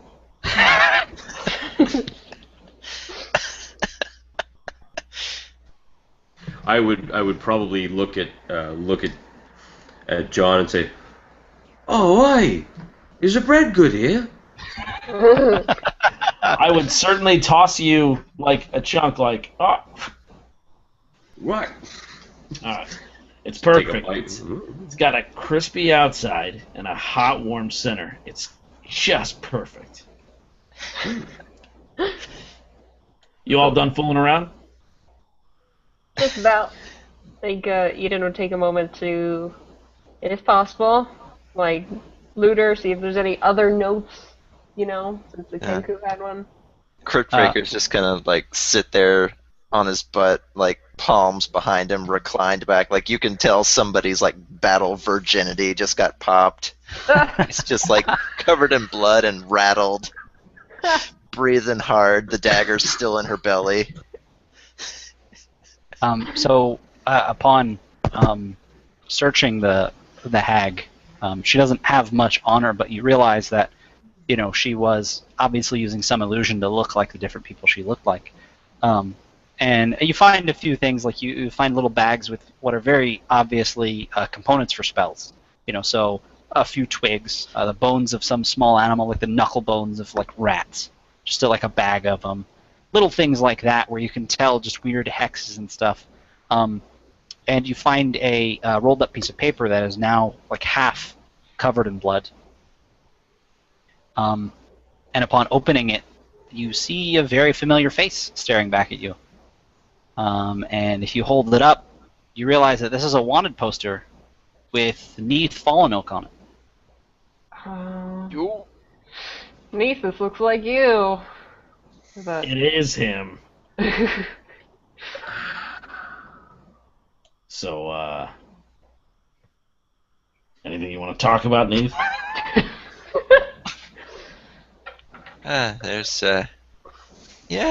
Just kind of stand up and kind of lean on Neith a little while. Is it just legit, or is that like a hate poster? Oh God, and fall over. Look at it, Josh. I'm sorry, Cryptbreaker James. Look at it. So, what's up? Look, maybe it's just a guy. He looks like me. I've got that face that people look like. So let's have nothing more of it, all right? And I just kind of make to grab the piece of paper from whoever was holding it, just kind of crumple it in my fist and just kind of keep it to me. Look, it's nothing. It's nothing. All right, it's nothing at all. And so, in a moment of sort of like,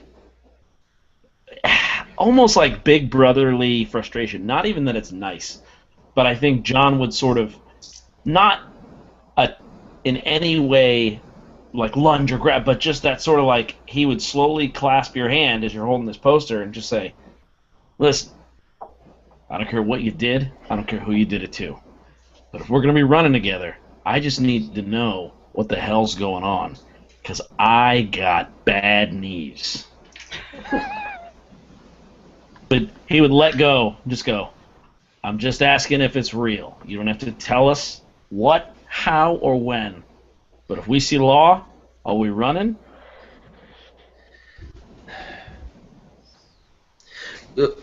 It's just I come from bloody hell. I come from a small shithole town up in the north called Stromness, and well, I'm not the noble huntsman anymore because noble huntsman's dead. Not by my hand. But let's just say that I'm a person of interest in some kind of murder that might or might not have happened, but it's nothing important. If it gets to be a problem, then we'll fix it. I'll fix it. It's not your fight. But you'll be safe. I promise you that. You'll have my bow, and you'll have 30 of me best mates, and I kind of tap my quiver. And I won't let nothing happen to any one of you. And I just keep pointing to each one of you. I promise you that. I promise. I'm not going to let another one of me mates die again. I promise. I swear. Buddy, listen. Ditto. We don't want anything to happen to you either, so fair enough. How far north are you wanted? As long as we stay around here, are we all right? Stromness is not a big town. It's small. It's and it was a viscount that died. He's no one special, no one important. Okay. But All right. it should be all right. Well, I'm all right with it. How about you two? And he looks to Eden and Cryptbreaker James. I'm passed out on the floor.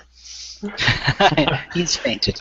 I think he would quarter like just kind of toe James, like, "Hey, you all right, he'll be fine with it." Eden, is this all right with you? She purses her lips, just clearly kind of thinking. Because while she has her own motives, she's never been associated, at least to her knowledge, with anyone with a criminal record. And she kind of just stares for a moment at Neith, and just gives a slow nod. This will be okay for now, but I will be keeping an eye on you. But while we go on this venture, try and figure out what we try to think, whatever the heck's going on, so long as we get it done, and there's not going to be an arrow in anyone's back, I don't care. Oi! Only arrow is coming anywhere. It's coming from me. It's not going into you. Alright. Especially me with me 29 mates. There's a lost one. And that ugly woman. Just saying. Yeah, do I smell burning? No, it's all right. It's all right. Is it like burning cat fur or something? Yeah. Yeah, no, it's all right. Don't worry about it. And like a hint of piss and old people? I think we should leave this in before they find this. Yeah. You do hear, earlier, you heard a door open when, or Mike, you saw a door open and close, somebody kind of staying out of your business, but you do hear somebody coming up the stairs and sort of around the corner. and the four of you are standing, or in the case of Cryptbreaker, laying, and there is what is very obviously a dead body in the middle of this room. So what do you guys want to do? Knock him out. Run away. No, Well, the idea is like you just hear them. You don't see the people. They're still around the corner. But basically, yeah, it's up to you to decide whether you stay there. Well, really, whatever you want to do. Well, how broken up is the room? The room is pretty good, aside from the blood all over and a little bit of a singe on the floor that could easily fit into the rest of the stuff if you kind of scrape it with your foot. It's not that bad, but more than anything, there's a lot of blood. So this is what immediately happens. Without looking, asking, or anything, John takes and with essentially one hand picks up the hag, throws her into the bed, and covers it with a blanket, so that trying to cover the blood on the bed. Yeah. And then he immediately takes one of his longswords out, and then down his own forearm, and then takes the longsword, wipes it, puts it away, and immediately starts yelling at Neith to watch what the hell he's doing with that thing. And if you're going to practice, don't practice here. And you guys are all drunk. And then I take what was left of my apple cup and I pour it on Cryptbreaker James so he smells like hooch. And then I'm just like, and then I look at everybody, act wasted. And Eden for a moment panics. Why Neith? He has fucking hair. He has arrows. Not nice. And basically, as you guys are sort of, all of this is happening, you see two people walk by who are a lot more interested in each other. Basically, like a man and a woman. She very clearly seems like he paid her to accompany him. And they walk by a little bit curious, but don't look at you too much. They go a few more doors down and they go into that room. And I'm going to go ahead and say that that's where we're going to end the session for the night. Everyone is flushed. Yeah. Everyone just smells like hooch. Exactly what you said, Tim. So that was a lot of fun. I guess the next thing we do is we sort of do our outros. Again, Cassie, we'll start with you. Say about your character, maybe anything else you'd like to say about the session, whatever. Do your thing. Do your outro. Hey, I'm Cassie. I was playing Eden tonight, the human paladin. Feel free to check me out on DeviantArt as Fox Cunning Trickster, trying to do a lot of cool stuff. And anyways, this is probably one of my favorite games so far. You guys are awesome, and I definitely look forward to our next session. I mean, we all get to play as drunk characters, trying to, not be suspicious. I think it'll be fun. Anyways. Awesome. All right, so Mike, how about you? This is Mike with Mike the Piper, my channel. Check it out if you'd like. I mean, there's some stuff on it, even some videos. And I had a wonderful time. I am so happy to really get into a character, and it's really nice. Like, I love doing one shots, and it's a lot of fun. But wow, yeah, like really delving into a character and learning more and just kind of bringing it out. It's really cool. So I had a great time, and yeah, next session cannot come soon enough. Well, it is pretty soon, actually. I'll open it. I do think we have a 2-week break. At some point, we're going to play back to back. I'm sure it'll be right when the best session happens that happens. But that is so metal. So yeah, according to the schedule, today is the 18th. Our next game is on October 2nd, so not next Friday, but the Friday after. October 2nd, we'll be getting back together, and we're gonna, continue from there. That goes to you, Tim. So I am Tim with Tabletop Terrors, and I just want to say this game is slowly becoming just this amazing sort of mixture of these different character types that I didn't realize in the beginning. Like, when we were all first starting to play our characters, I was expecting a certain dynamic. Yeah. And then as the group has unfolded and everybody started kind of role playing, get comfortable with their characters, I'm loving it. I'm really just looking forward to this game. And for me, it's especially fun because it's planned. We didn't really do it like this on purpose, but whenever we come out with a supplement for Absolute Tabletop, we always are like down to the last minute on Thursday at midnight, or like making edits and changes and all this stuff. So this is kind of like my first actual break from working all week at night. So this is like my fun unwinding game, and I really appreciate it. I think everybody's doing one heck of a job role playing and making it a lot of fun. So that's pretty much all. Yeah. All right. So over to you, Tony. I am Tony. I'm T the Writer on YouTube. I host D&D stories. Tonight I was playing Cryptbreaker James. And I gotta say, having gone to school, having gone to college to be a literature teacher, a writing teacher, it is one of the highest echelons of writing to make a character that feels like a real person. And I feel like I'm with 3 people today. I'm not with a paladin, a cleric, and a ranger. I'm with, Neith, John, and Eden. Yeah. These are real people with real problems who come from real places, who have certain tastes and certain personality quirks, and so on and so forth. And I can't thank them enough that this is so much fun, and I can't wait to retell this session on D&D stories, because we're gonna have some awesome retelling moments. Yeah, man. I'm also very excited for that. It's a lot of fun to hear those stories being a part of the game, Awesome. So yeah, basically, so I am James from Tabletop Terrors, Tim and I, and Tim actually made a good point because we did not plan it that way, but we planned previously that we were going to play this every 2 weeks. And what that means is that on October 2nd, our next supplement will be available on AbsoluteTabletop.com.